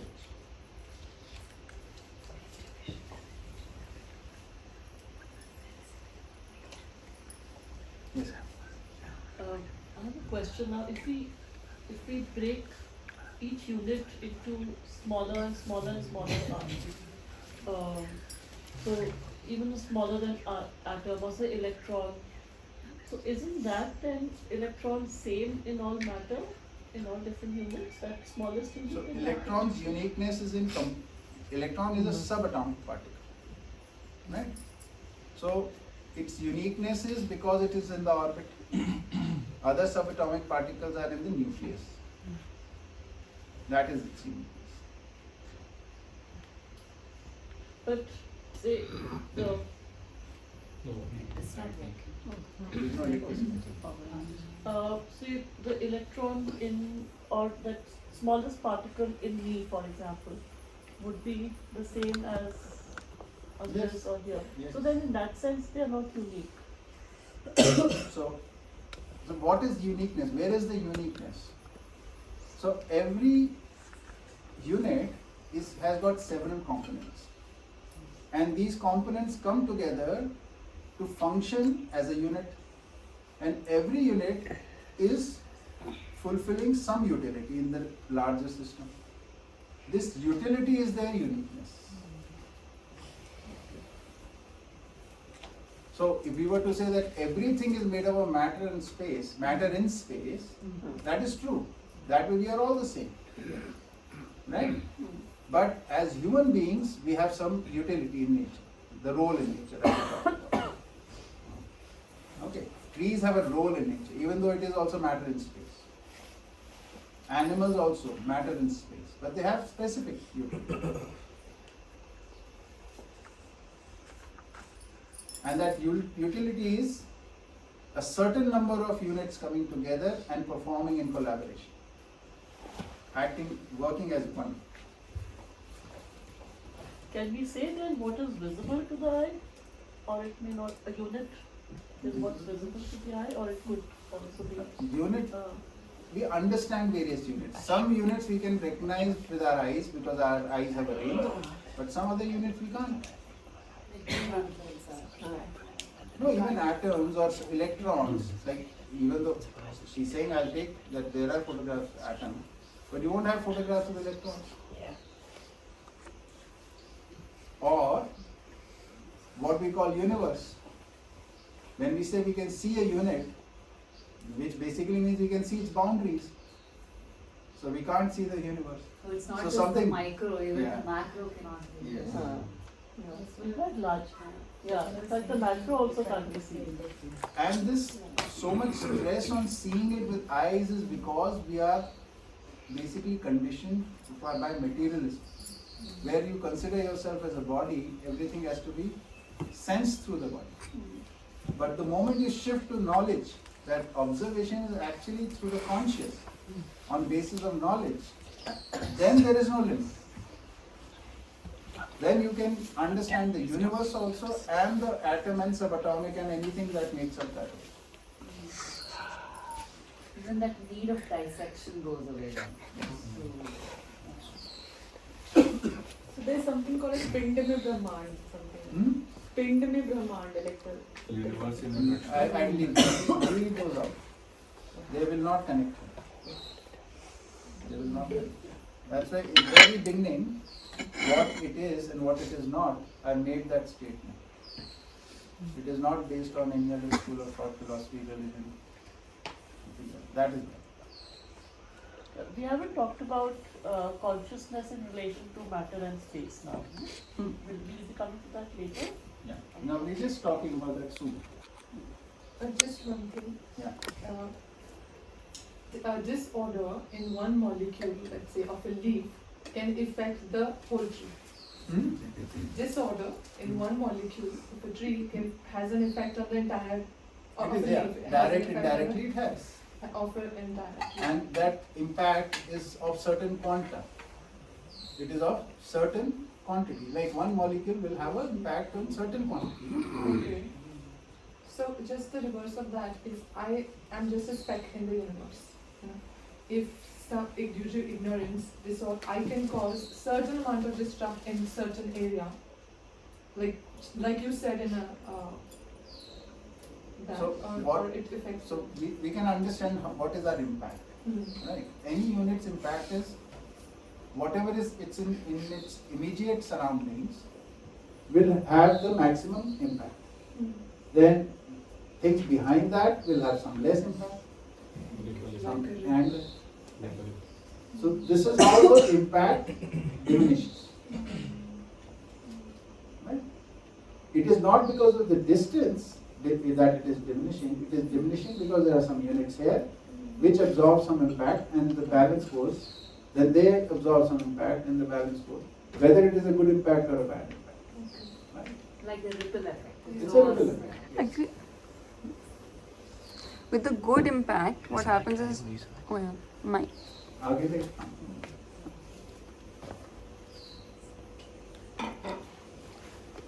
and good and bad are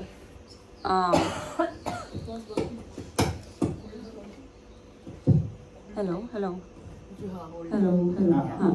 With the good impact and bad impact in physical forces is a bit strange, but we can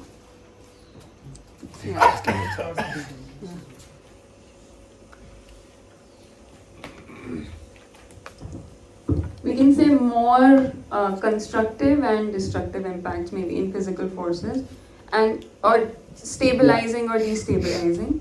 So with destabilizing impacts, when they go and it gets absorbed, only the remaining passes on. But with stabilizing impact, when it gets absorbed by the next entity, it evolves that entity. And then it spreads because that's evolved and is going to spread that. It gets multiplied. Okay. Thank you. Can you repeat that? So if you look at what we are calling good and bad impacts, the bad is just destabilizing and good is more stabilizing. So if there's say some root of some destability, that impact is going outwards in all directions. So the entity that comes in contact with that impact will absorb that effect and maybe get destabilized a little whatever by it, and then because it's absorbed some less destabilizing impact is going further out. Then the next entity absorbs even more and even less is going further out, right? Because they're getting somewhat destabilized and the rest, so the remaining is much less than what started out. But with stabilizing impacts, say this is the origin of the stabilizing impact, when it reaches the next entity, it absorbs the impact, and of course the remaining goes on, but once this entity has absorbed the stabilizing impact, it evolves because it's more stabilizing, right? So once it's evolved, its impact has also become more stabilizing than it originally was, and that is also spreading. So I think that is going to be true for the destabilizing as well. When the destabilizing comes in, I get Yeah, destabilized. yeah. I also feel I also it get destabilized, and I create more destabilizing force. I think what one observes is that destability gets contained and stability, it's easier for it to pass on. Think of it as terms of matter and space. I mean, whether it is stability or destability, it is happening in the matter and space quantum. It is the influence which we are carrying, and what are you doing with that influence? Right, but it's not equal in both directions because, well, we'll get to that. We might assume that it's happening equally for destabilizing as well as for stabilizing, but if we observe, I mean, if he gives those examples better, I'll let him give those, but why don't you only do that? So, here he is saying that the nature of existence is orderliness. Okay. So the overall influence which the entire existence is promoting is coexistence or stability. So any destabilizing thing is needed for some local needs. This is besides the human needs, I'm saying. Right? It is needed for, say, degeneration of something which is right now deformed. Like for a plant which has died, now it needs to degenerate so that it becomes component and becomes rearranged. That's also not destabilizing. So that's a part of the harmony. right. So that's what that is all there is, no. So what are you talking about destabilizing? That's what I heard from Drishta is like, okay, if whatever is a disharmony. Give an example of disharmony. Anger is a disharmony. No, human. With humans, Right? it's different. Anger is the No, expression. let's talk about humans also. Yeah. Anger is disharmony. Disharmony. If I get angry, Yeah. okay, the anger will pass on to you. Now, that's what I understood when you were giving the example, that you will absorb the anger, okay, what I understood from Drishta, and then whatever you cannot absorb, it will pass on. Now, I get angry, you also get angry. So I'll give you this same example, same thing. Let's see. Suppose I get really angry in this room. The chances of everybody getting angry because they are right now around me, that is the probability of everybody getting angry is say X. And now I become very harmonizing, I am very just. And you accepting that behavior, I mean acceptance of anger and acceptance of just behavior, right? I become affectionate, say. So which influence do you think will be accepted more readily?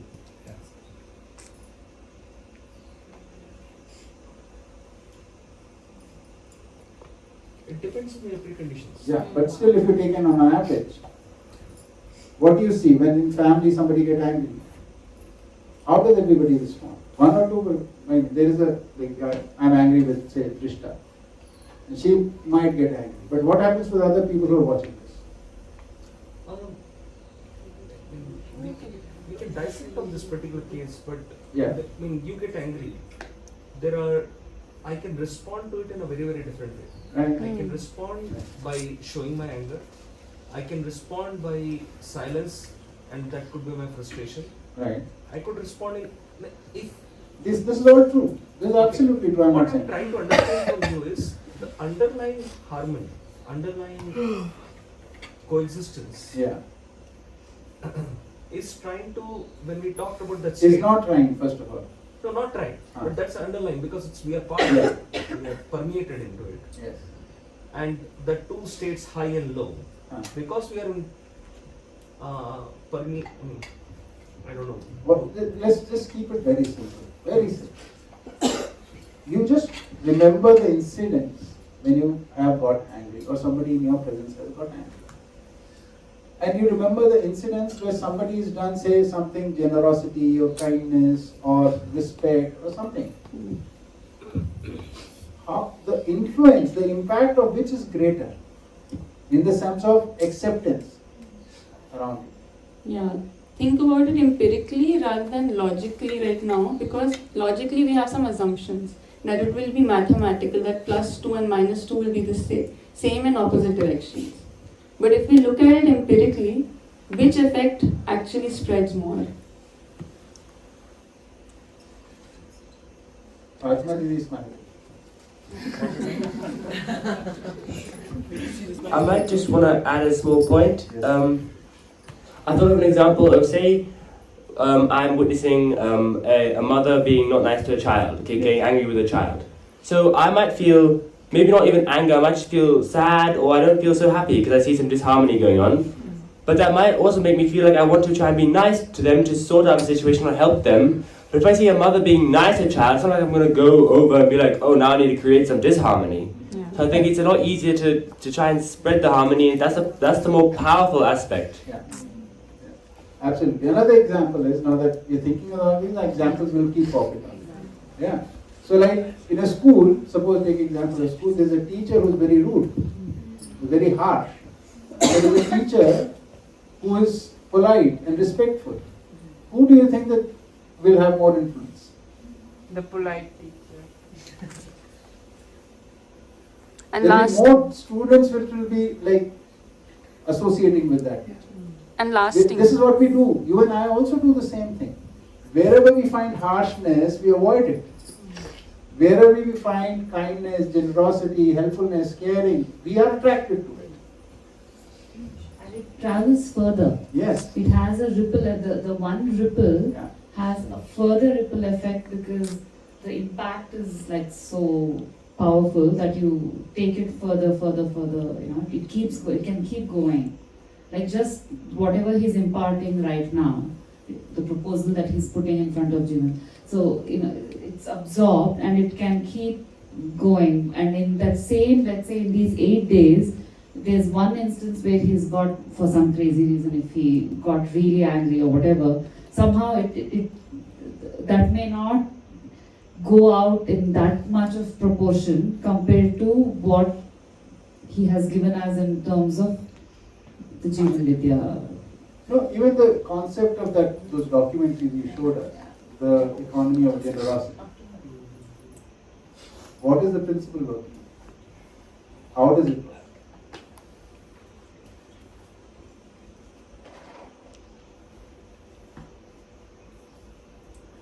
No, again, I need to think more. Yeah. And the only thing which is not explainable to me, that the whole force of materialism, if that was true, the whole force of materialism, has kind of influenced the whole country. It's like so powerfully. And I don't know what is the reason of it, because that's also a negative force. And it has taken over in the last 10-15 years, like swept everybody. The scale has changed drastically, right? Yeah, but still, we all see that, and there are so many people working to balance it out or diminish it and put in the right things. And those efforts can also be seen anywhere, like even when the world wars are taking place, when say the fights are taking, revolutions are taking place. In the end, we want stability and condition. So whenever there is a fight, we say, let's come to a compromise or something and let's get on with it. We don't try to multiply it, we don't try to keep it on. It's like excitement, like agitation. It has a peak. And in the peak, we feel that this is like the worst possible thing, nothing can improve that. But that peak always comes down. And the peak is the most short-lived. Yes. That's why we see the swing, no? I think we are talking in two different languages. One, we are talking in terms of actions. In the terms of actions, I agree. The peak will not be there. I'm talking in terms of consciousness. Yeah. The consciousness, whether it is an animal consciousness or human consciousness, the movement from human consciousness, like right now we are having, Ashok Vidya talked about it, 7-day influence will happen. I have seen myself attending a lot of these things, okay, so I can speak for myself. The impact and influence after 1 month will start diminishing. So all I'm trying to see, I'm not debating, but probably I don't want to disturb the flow right now, is that the shift of consciousness from animal to human consciousness, how does it, is like a person who's a human consciousness, how he can move people from animal to human, and will that influence be same or the people who are animal consciousness, and then there are a lot of how they are impacting the other people who are in the animal consciousness. That's my, again, this is my own question. So the thing is that even though we are in animal consciousness, cruelty is not there within us all the time. So therefore, the chances of going to human consciousness. In fact, there is more probability of humanizing things than dehumanizing things. It takes a lot more effort to dehumanize things than to humanize things. Because you receive cooperation from so many quarters. Like for example, you came for this workshop, and what I was saying was I was just expressing another form of anger or revulsion or something of that sort, negativity I was spreading. Would you stick around? No, even if you stuck around for that workshop, would you hold on to that for the next 1 month, 2 months, one life? Anyway, think about it. This needs to be yes. I was just thinking that it also does feel that the disharmony, there is a carrying forward of it in memory, in time, and which is what is this accumulated unresolved that all of us spoke about at some point or the other. And although it I don't know, we might not act from that space all the time, but we recognize that there is a lot of unresolved within, and unfortunately, it does come out and leaves scars. Yeah, those scars are a lot more stronger than the harmony that we've experienced. Right? I don't know, if that's the reference. That there are scars that we carry. Yeah. And that unresolved bit. So the key to this lies in the word unresolved. So what is bothering us is that our need is resolution, not being unresolved. And if we look at, it's like in Hindi there is a saying that 1000 badam mein ek kadwa aa jata, to kadwa hi लगता. Right? We tend to ignore the 99 good badams. We're not aware of it. It's a function of our awareness. Just look at whatever journeys you've had till now. Think about how many good incidents have happened, positive things have happened in your life, and how many negative things. Right? But we are conditioned to look only at the bad and the shortcoming and the negative. We are conditioned like that. It's not our inherent nature to look like that. But this conditioning is being transferred from one generation to the other, to the other, to the other. That is the problem. And despite this conditioning, still number of events which are taking place within our lives, so there are a lot more positive things which are happening. If the negative was greater than the positive, we will commit suicide. So some people do, but that is much lesser number.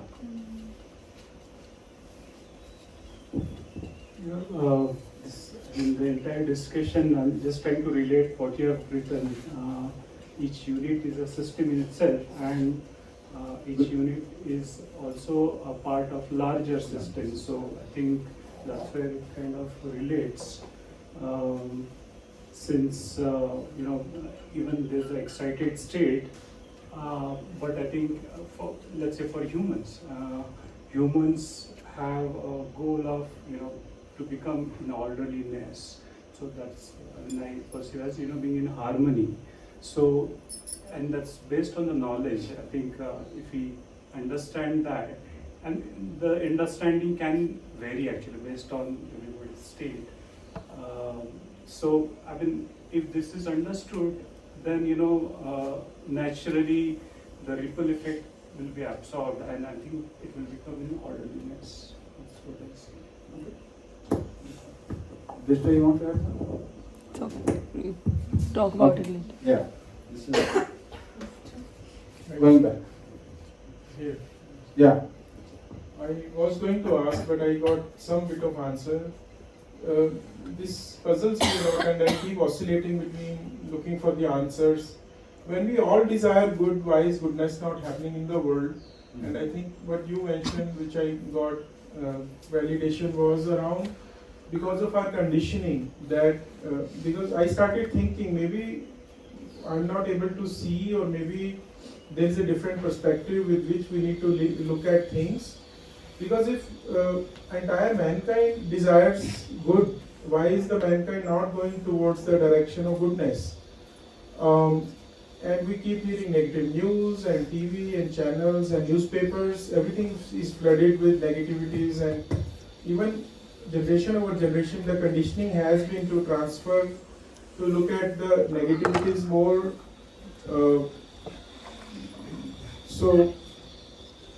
But I think when you mentioned that if the negative part was more, we wouldn't have been even surviving.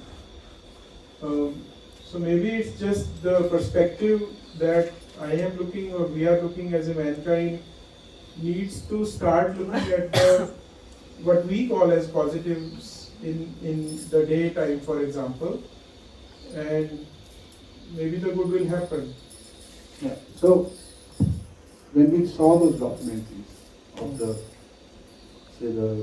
hospital, the Arvind hospital, or we saw Didi contractors work, or something of that sort, and immediately we get filled with this urge: we should do something like this. We should be part of something like this. It feels so right at that moment, right? It's much more inspirational, right? Yeah. But the negative things you feel, why is this happening? This should not be happening. When we see violence, when we see scams, when we hear about, every day you read the news, this shouldn't have happened, this shouldn't have happened. That is the normal response which we have. Right. Right? So that is one thing. Second point is, even though we want the good things to happen, we do not know the difference between good and bad. Human child from birth wants to do the right thing, but doesn't know the difference between good and bad. We talked about it. So since we don't know the difference, whatever we do thinking it is good, sometimes ends up being bad. So this is what we are calling ignorance. So we have to work on our knowledge, on our awareness levels. These have to be raised. We have never had this as in our education system, that we have to raise our consciousness or awareness. We, at the best, we have talked about we must interact on basis of some values. So value education has been in the human education till now, the journey we've done. But this value education is for raising our awareness. That part is not. That part is missing. Until wherever our awareness is there, but that part also sometimes, like while doing the action, we are considering something big to change, something big to work upon. Yeah. We are not focusing on our own, the smaller things the smaller conflicts which we are in. We are always focusing on that something big will happen, some big ripple will come or something of that sort. So that makes a big shift inside somewhere. If we look at our own self and we try to shift a little bit, like I'm dealing with Alephia this way, now I can deal this way. Not deal as such, but I can respond this way. Then it really makes sense. So so when we look at these problems and we look at ourselves, and whenever we have hope, the first urge is let's fix the world. Yeah. Or fix the other So we person. carry this burden of fixing the world on our shoulders all the time. And here the proposal is, fix yourself. Once you are fixed, then maybe you can fix the world. But if you are unfixed, and then you try to fix the world, it will not work out. So in Hindi, I always say in the workshops, ये सुधरने का कार्यक्रम है, सुधारने का नहीं. My father was very angry because they दुनिया सुधारने का काम छोड़ दे. I also was like that. So, but सुधारने का काम छोड़ना is not equal to सुधरना. Exactly. I know. But he was angry. I think the works part of it, when you were saying aligning yourself to the kind of work which provides for your Yes. needs and also maybe aligns with coexistence. Yes. वहाँ पे सुधार वाला काम अगर Yeah, पैसा in भी that मिल रहा है work- उसके लिए तो करना And when we talk about relationships now, Yeah. the next topic after this order, then there is lot to be fixed there. Correct. Yeah. And till the time we understand relationships, one-to-one relationships, one-to-many relationships, many-to-many relationships, how will we fix anything? Just one. Mic is not working. This is like a constant, you can say conflict in the thing outside us are bothering us. It's not that they are not bothering. The disharmony. It's possible, I mean, and one cannot ignore that. Okay, there is something like, for example, all the trees get cut here. Okay, you cannot be unaffected by it.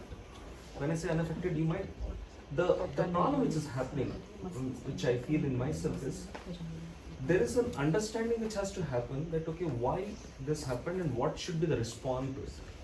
Till that understanding is not there, I will try to act upon and try to say, okay, let's change that. So the understanding part has to happen at a whole. Otherwise, my action will always go on that whatever I am getting affected more. If I am affected by the family, there is a discord in the family or something is there, and that is affecting me, my first action would be how do I resolve that particular thing, and I will start working. If it is in the neighborhood and all, I will try to do that. So the understanding part, absence of understanding part, is because of that I try to change the world. So, the point we need to understand is, when people are cutting down trees or there's a discord in the family, how do you fix it? What is it fixing it mean? Stopping the action that is being done, will that fix it? Or the tendencies to damage have to be evolved into tendency to nurture. Is there any other fix?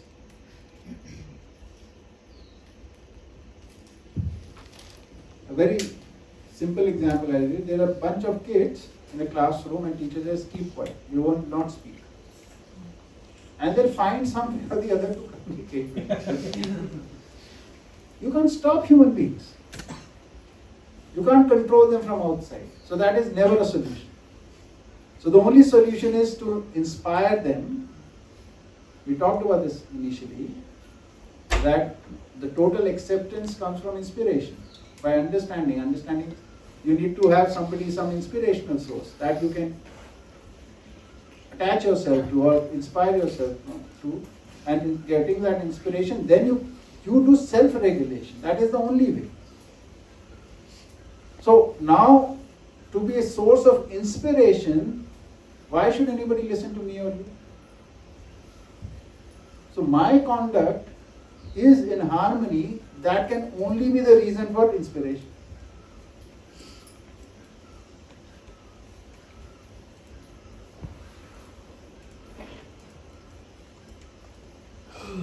I mean, like if I am talking about this Jeevan Vidya, but my conduct doesn't align with it, right? Then will it have the same impact when compared to if my conduct aligns with it and then I talk Jeevan Vidya? No. So that's why fixing oneself is the key. And it also makes you stable. When your internal environment and your conduct are aligned, this is the maximum stability you can have. And therefore you become immune to the bad influences outside. It doesn't disturb you anymore. You can deal with it. Whereas when you are unstable, all these influences affect you, make you excited, and therefore lose your balance, and you do some things, then you regret.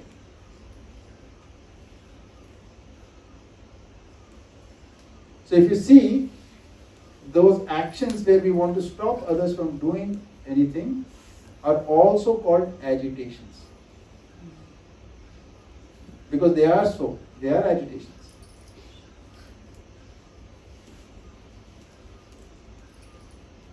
All protests are agitations.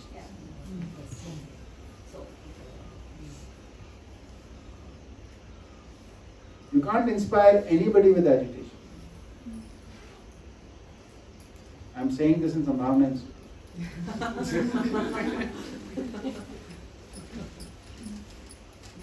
But you can with organization.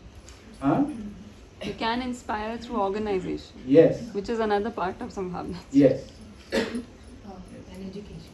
Yeah. Education, organization, communication, right? All these things can.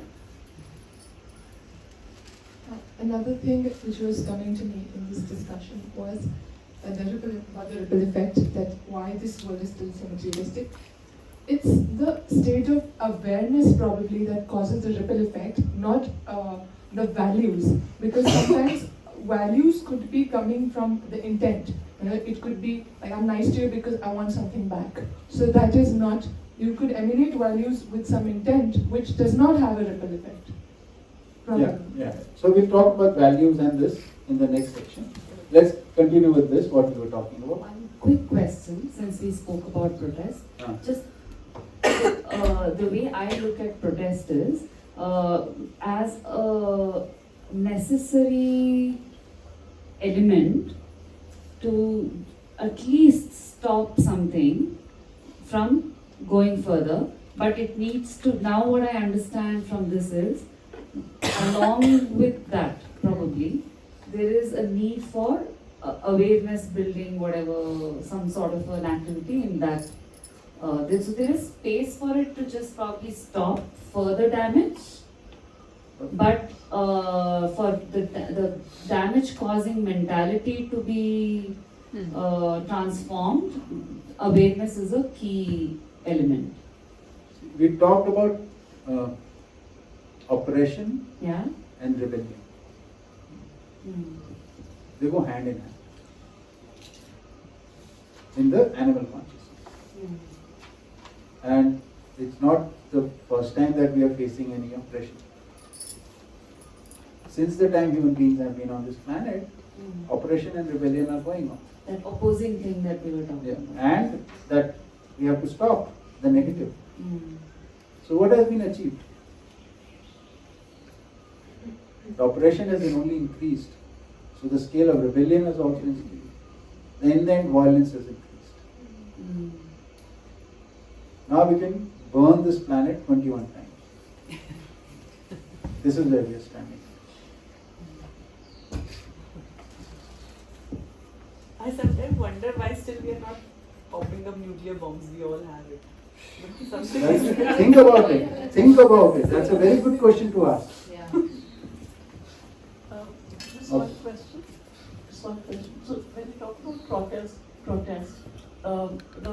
can we also imply protest as stopping a dialogue or stopping a conversation? The protest happens after the dialogue is stopped.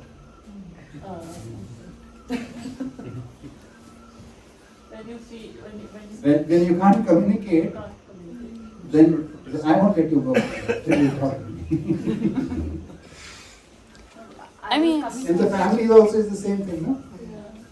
I was coming from the fact that, like for example, real example is there was tree cutting happening in Orwell, and we protested thinking that at least we'll stop some trees from being cut till the dialogues, there's space for dialogue between the two parties. So we thought till there is space for that, let's at least stop the tree from being cut. So we all went into one particular location where we all thought, oh, we are doing something. So the other party went to some other location and cut something else. So it just in the end it became like we were on the watch out for where can I hear the JCB? Oh, they are there. It just felt like like a very weird, like game, rat and mouse game. It really felt like Tom and Jerry. It's like so yeah. Tom and Jerry also promotes violence only. Yeah. Yeah, exactly. Yeah. Can we come back to now coexistence? Very important. So now that we understand what is existence, what is space, matter, coexistence. So we are saying now all in sentient matter permeated in space is the complete reality.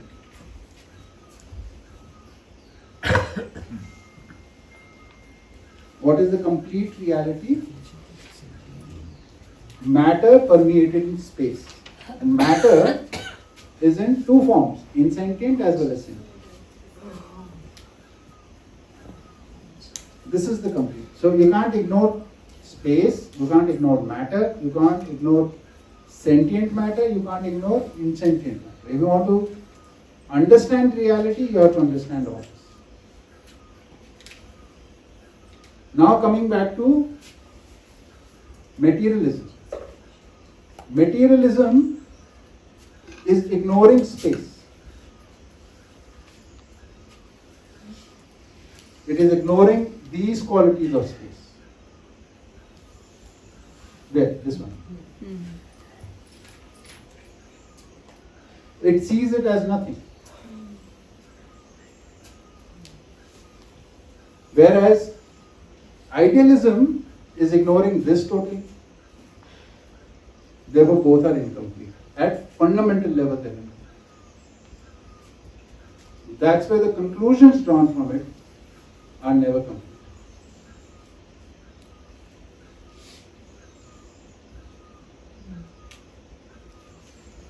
That's why they can never see this. Both are not able to see this. Which is the coexistence.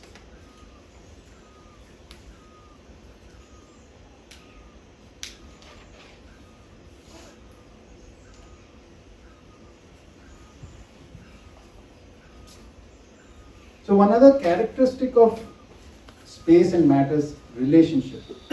Now we can talk about its fundamental relationship. Maybe I should show that slide.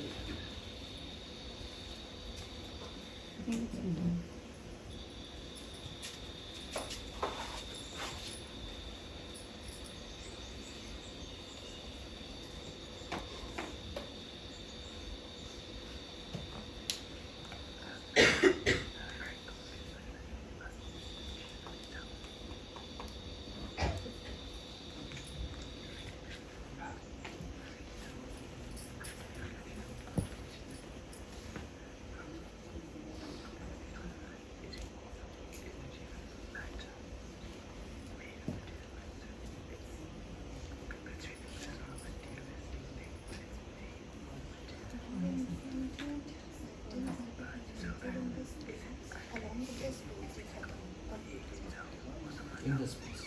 In space.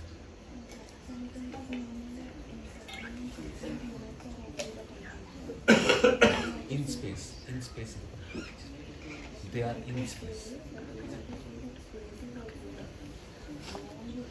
No, that's not in space. Space is not a different in space. Sentient are in space.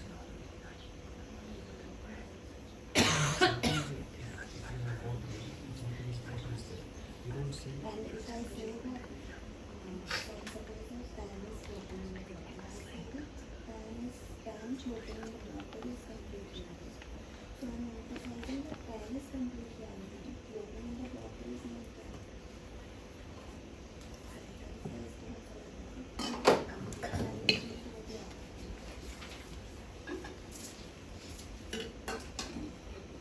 There are some words below this also, but I'll just focus on this part right now.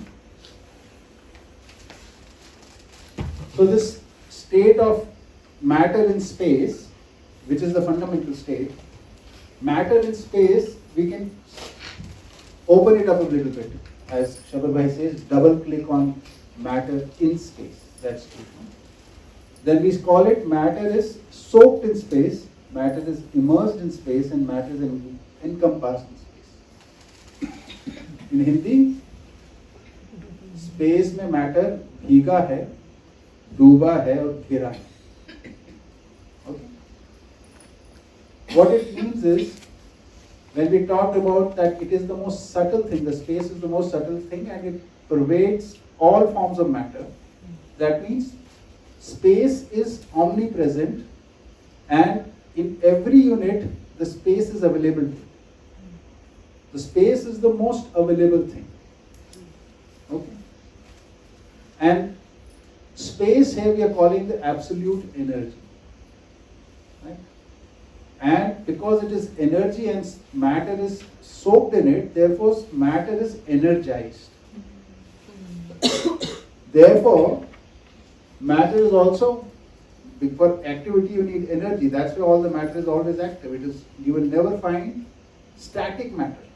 Static is a word, but there is no reality like static. Stationary. There is nothing like stationary. Stationary is a relative portion. I am sitting on this chair, so you can call me stationary because I am sitting on this chair. But I am moving the space with so much speed. Right? And every particle in my body is always moving. So there is nothing stationary as such. Right? So why are we calling it energy? That is one question. Right? So observation is that all matter units are all the time active. That means they're doing something. Some action is taking. So do you think for action or for activity energy is required? Can any action take place without energy? So energy is required for action. Right? Now, this activity is a continuous activity. If you look at atom or you look at solar system or earth spinning, it is continuously doing it. Right? So for continuous activity, do we need limited energy or unlimited energy? Continuous, unlimited. For continuous activity, you need unlimited energy. Third thing which you have to recognize is that when activity is done, then energy is spent. Is that true? For any activity, the energy is used. So now, let's say matter is itself energy. Let's take one assumption that matter is energy. So say Earth, planet Earth, or an atom. It is energy in itself, the matter part of it. So it's continuously, this planet Earth or atom, is it a unit or it is a unit, right? A unit is limited or unlimited? Limited. So there's limited amount of matter in it. So a limited unit, can it be the basis for unlimited energy? No. One. Second, if matter was energy and the unit is limited and the energy is being spent, then this energy would diminish. And if there is like long enough, like we fill a tank full of car and then we go, after some time the fuel finishes. The matter itself was energy, it will finish. And when finished, then we will find stationary objects, non-active objects. There is nothing like that in the universe. So energy is not diminishing or ending. So therefore, limited energy is continuously available to matter. Can you repeat that? Continuous energy, unlimited energy is continuously available to matter. So if matter is not energy, what is the other thing then? But the object moves. So is space everywhere? Yes, it is everywhere. So it is energy. But one thing to remember in this, there is no energy transfer at the absolute level. There is no energy coming from space to matter. Because space is everywhere. So by the virtue of matter being situated in space, it is energized. The influence of being in matter is that it is energized. And that the evidence of it being energized is it is continuously active. So why are we consuming matter for energy? That is, so this is absolute energy. Now the interactions between matter and matter, this requires a different form of energy. This is the work energy. Like when we rub our hands, we feel the warmth. This is the energy which is generated by the interaction of matter elements. So there is energy. This is limited energy and this does get transferred. But the fundamental energy, like why are the atoms always in motion? Why is the universe always in motion? Where is this energy coming from? That is what we are talking about. Because this answer could not be there, that's why scientists had to think of Big Bang Theory.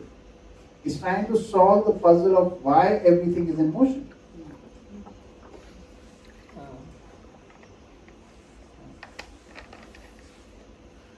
So in matter to matter and matter interaction, there's a transfer of energy. Yeah. But in matter and Of work energy. Of work energy. So electricity, sound, your heat, these are all forms of work energy. How is that different from energy? Work From absolute energy. Absolute energy is that all matter, the activity which it's doing is by the virtue of being it present in the space. It is immersed or it is soaked in energy. Therefore it is energized. That's the state of fundamental, that's the fundamental state basically. Matter is soaked in space results in the matter being energized.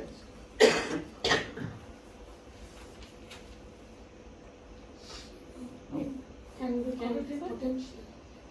Huh? Potential. No, it is not even potential. Potential energy is basically something which converts into some other form. So this is not converting it. It's just a state of being.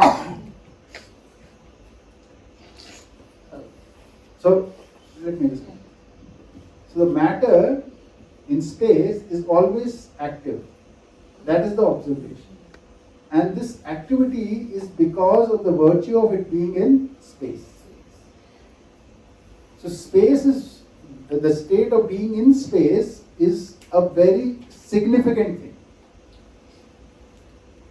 So if we ignore space, then matter itself cannot explain what the energies are. The fundamental energy we cannot explain. So that's why when you only consider matter, like in materialism, then everything is from external influence. So Newton's first law is any body will be in a state of uniform motion till an external force. So this external has to come. It cannot explain without external influence why there are circular motions.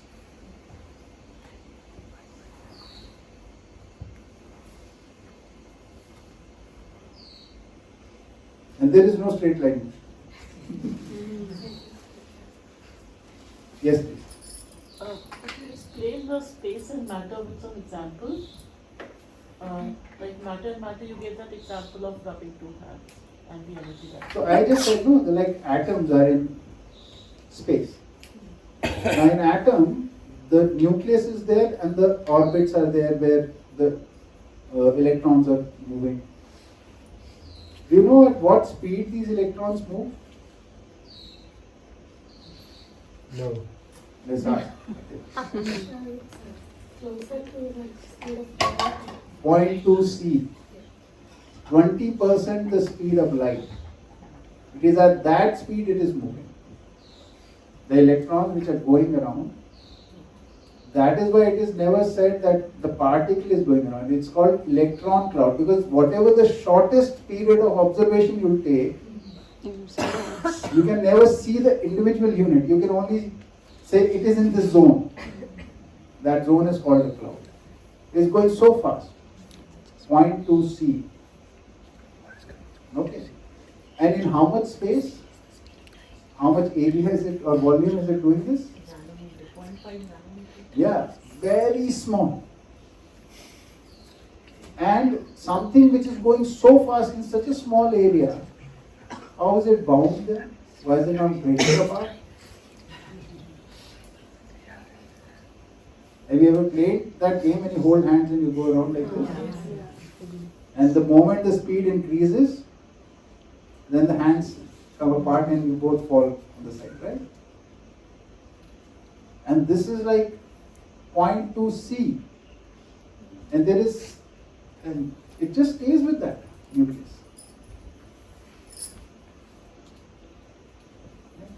So this example was for to show that how much energy is being expended there by this activity. So matter is like really active. I mean, matter is active. That is the most accurate state. And it is active by the virtue of it being stated, it being in space. It's situated in space. So in space. Yes. Can you relate that to the splitting of the atom?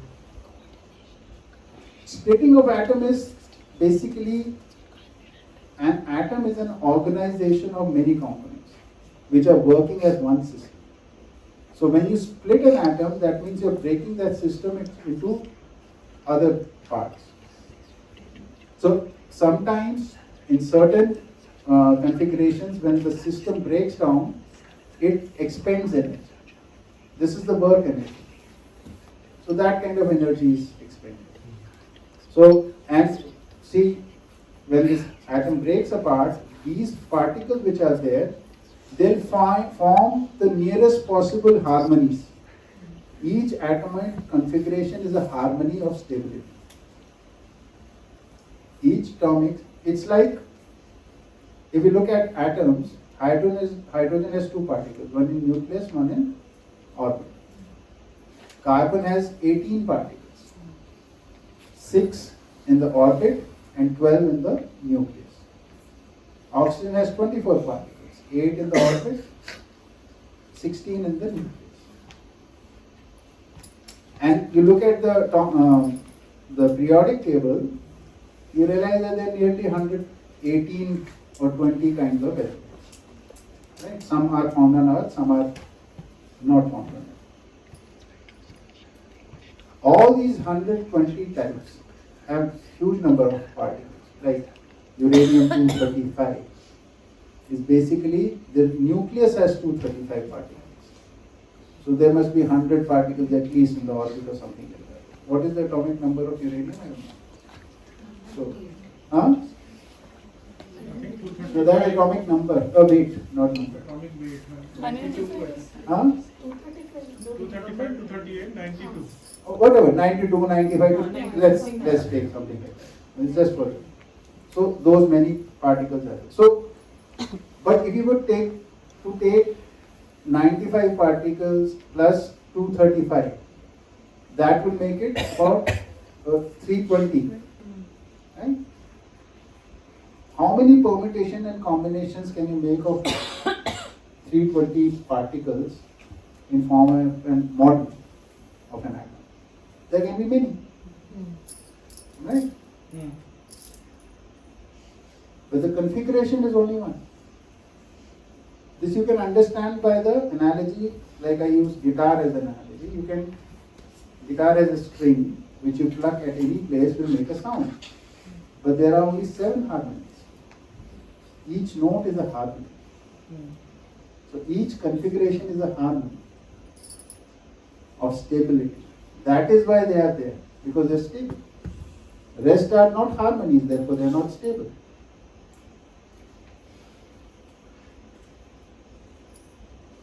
So when it breaks apart, the nearest stablest configuration, these two sets will form.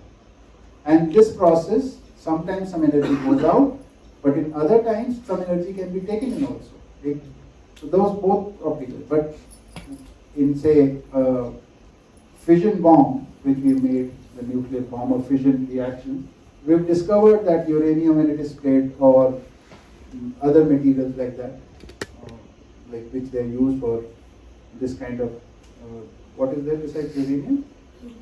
Plutonium. Yes. So those, when you split them, they expend energy and we utilize those energies. But these are work energies. These are energies which are coming out of the association of various particles and their interactions.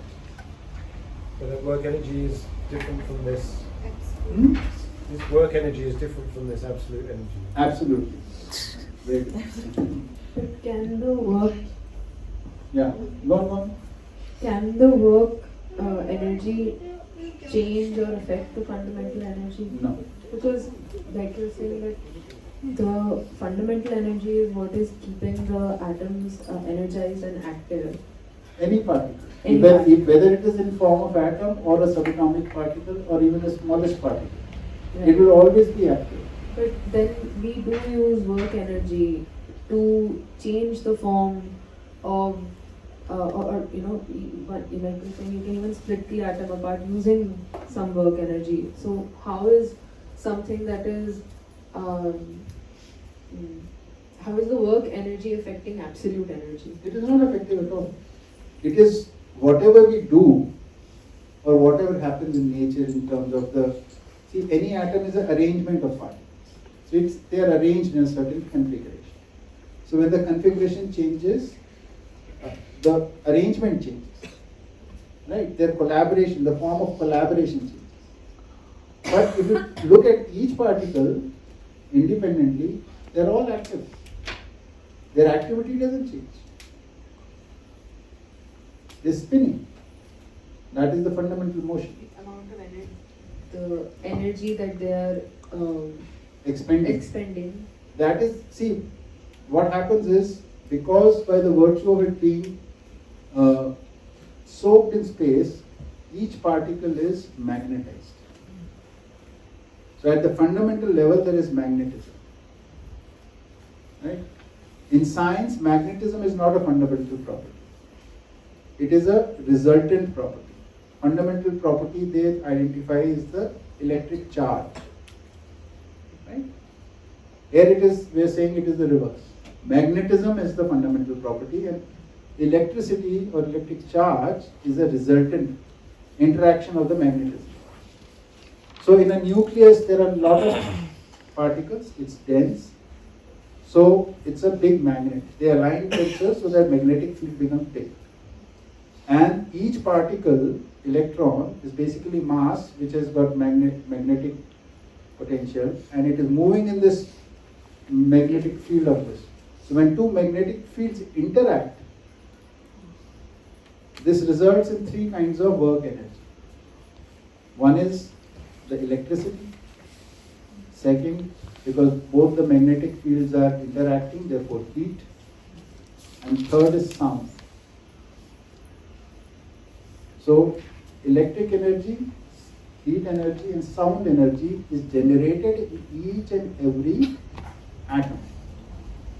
This is the work energy. And this work energy is depending on how many particles are there and what configuration they are. Each atom has a fingerprint of its energy.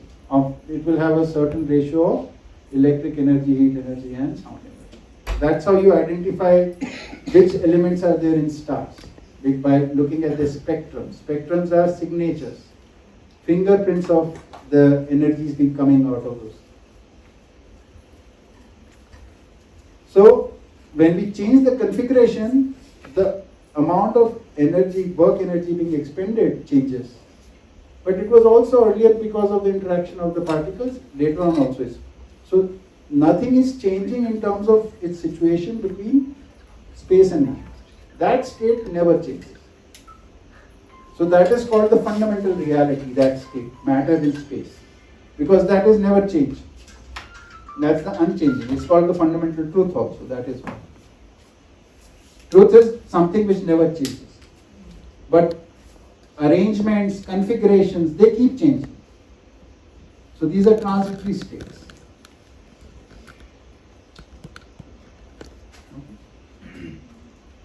So, but we have brought in the topic of advanced workshop in the introduction.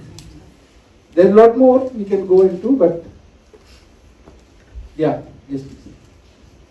Zooming out of the atomic Yes. level and a more gross level. As an example, what does example hold here? Like if I go to, say if I come here in this space, I feel very energized. That's, Just be an example. yeah. So that is language you are using. So you become more hopeful. The probability of your happiness increases. That's what you word as I'm energized. And here the energized that we are talking about is more at an atomic level. Activity. Not at any level. Like planet Earth is spinning on its axis. Where is the energy? Where is that energy coming from? Like those of you who remember your physics, you'll know that spinning is an accelerated motion. And revolution is also accelerated motion. Right? So there is constant energy available. But another thing which I want to add before we end this session is the insentient matter expresses space as energy. This being energized, we are saying matter is expressing space as energy. Okay? By the state of being in matter being in space is being expressed in form of activity. Therefore, it is indicating through its activity that there is energy. Right? This is an insentient matter. The sentient matter, the situation of being situated in space is expressed in form of consciousness.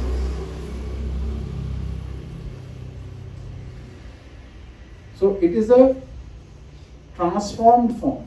It is an evolved form of the unit has evolved, and now it can express the same thing in a different manner because its own status has changed.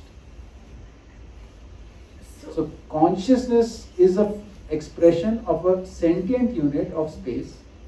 Energy is the expression of the insentient matter of space. Right? I just got it. That insentient matter is expressing space as energy. Sentient matter is expressing space as consciousness. And consciousness starts from animal consciousness. So sentient matter, when it evolves, it also expresses space as knowledge. That is the final expression.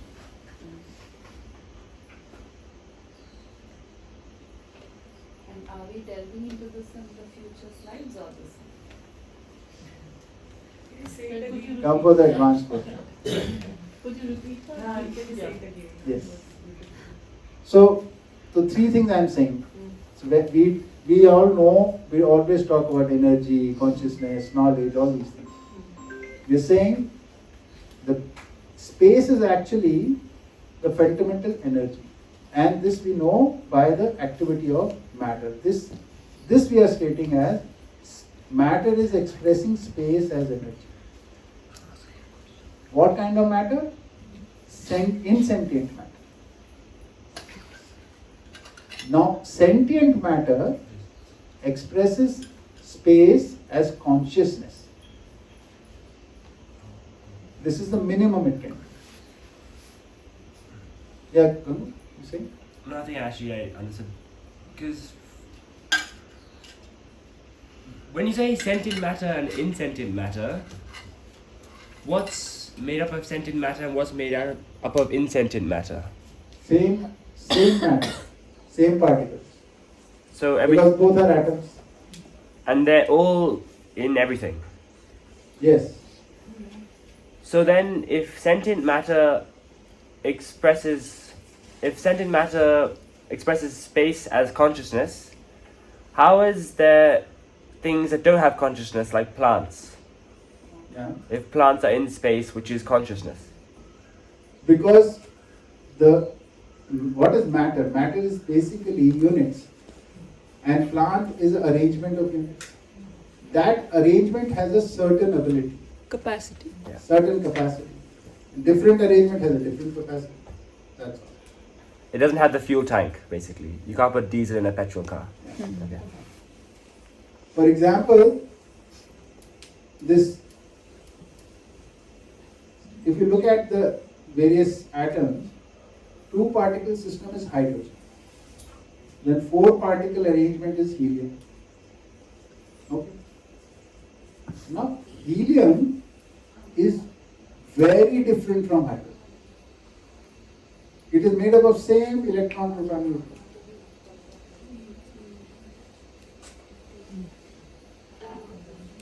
Then lithium, which has got a little bit more matter in it, it's entirely different properties. Similarly, all the 118 elements. So, properties are a function of number of particles and the arrangement there. The relationship. Their relationships as an arrangement, as a system. They are an individual system, and that system expresses those properties. Now we are saying consciousness is a property of a certain configuration. Can you repeat that now? Consciousness is a property of a certain configuration. If we take a simple example, can we say that it's like Lego, and Lego can be built into many different contraptions, but if you don't build it into a contraption that can hold a certain kind of value, it won't be there, even though it's made out of the same compounds? Yes. Yeah? Yes. Okay. Thank you. I'm no science expert, I thought we need something. He seems to be a Lego expert.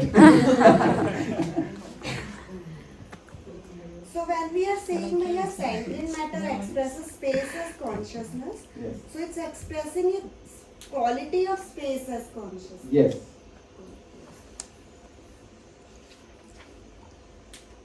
I mean, the unit is showing qualities of consciousness. We are saying this is by the virtue of it being situated in space. We are not saying that space is imparting or giving No, or nothing of something. it. That's just because being there, it is. So the unit is evolved. Unit is developed. That's why it is being able to do so. And what is the other thing you added about knowledge? So the highest that a unit can evolve is when it becomes knowledgeable. So knowledge is the highest, which is the knowing of entirety.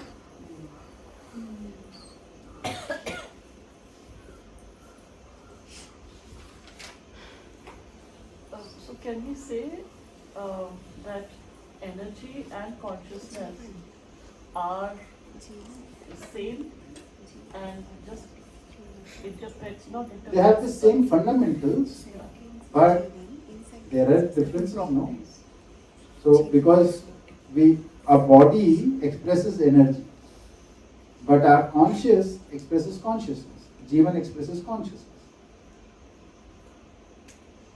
Sometimes we use these terms, my mental energy. Those are misnomers. We use language in very different meanings right now. So once you start understanding these meanings, then your language starts to change. So energy is related more to Physical world. Physical world, and consciousness is Knowledge, feeling, emotions, these are more related to the conscious world. Energy is for movements.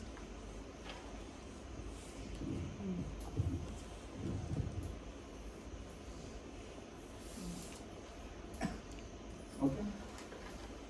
Now we all need energy. So let's go.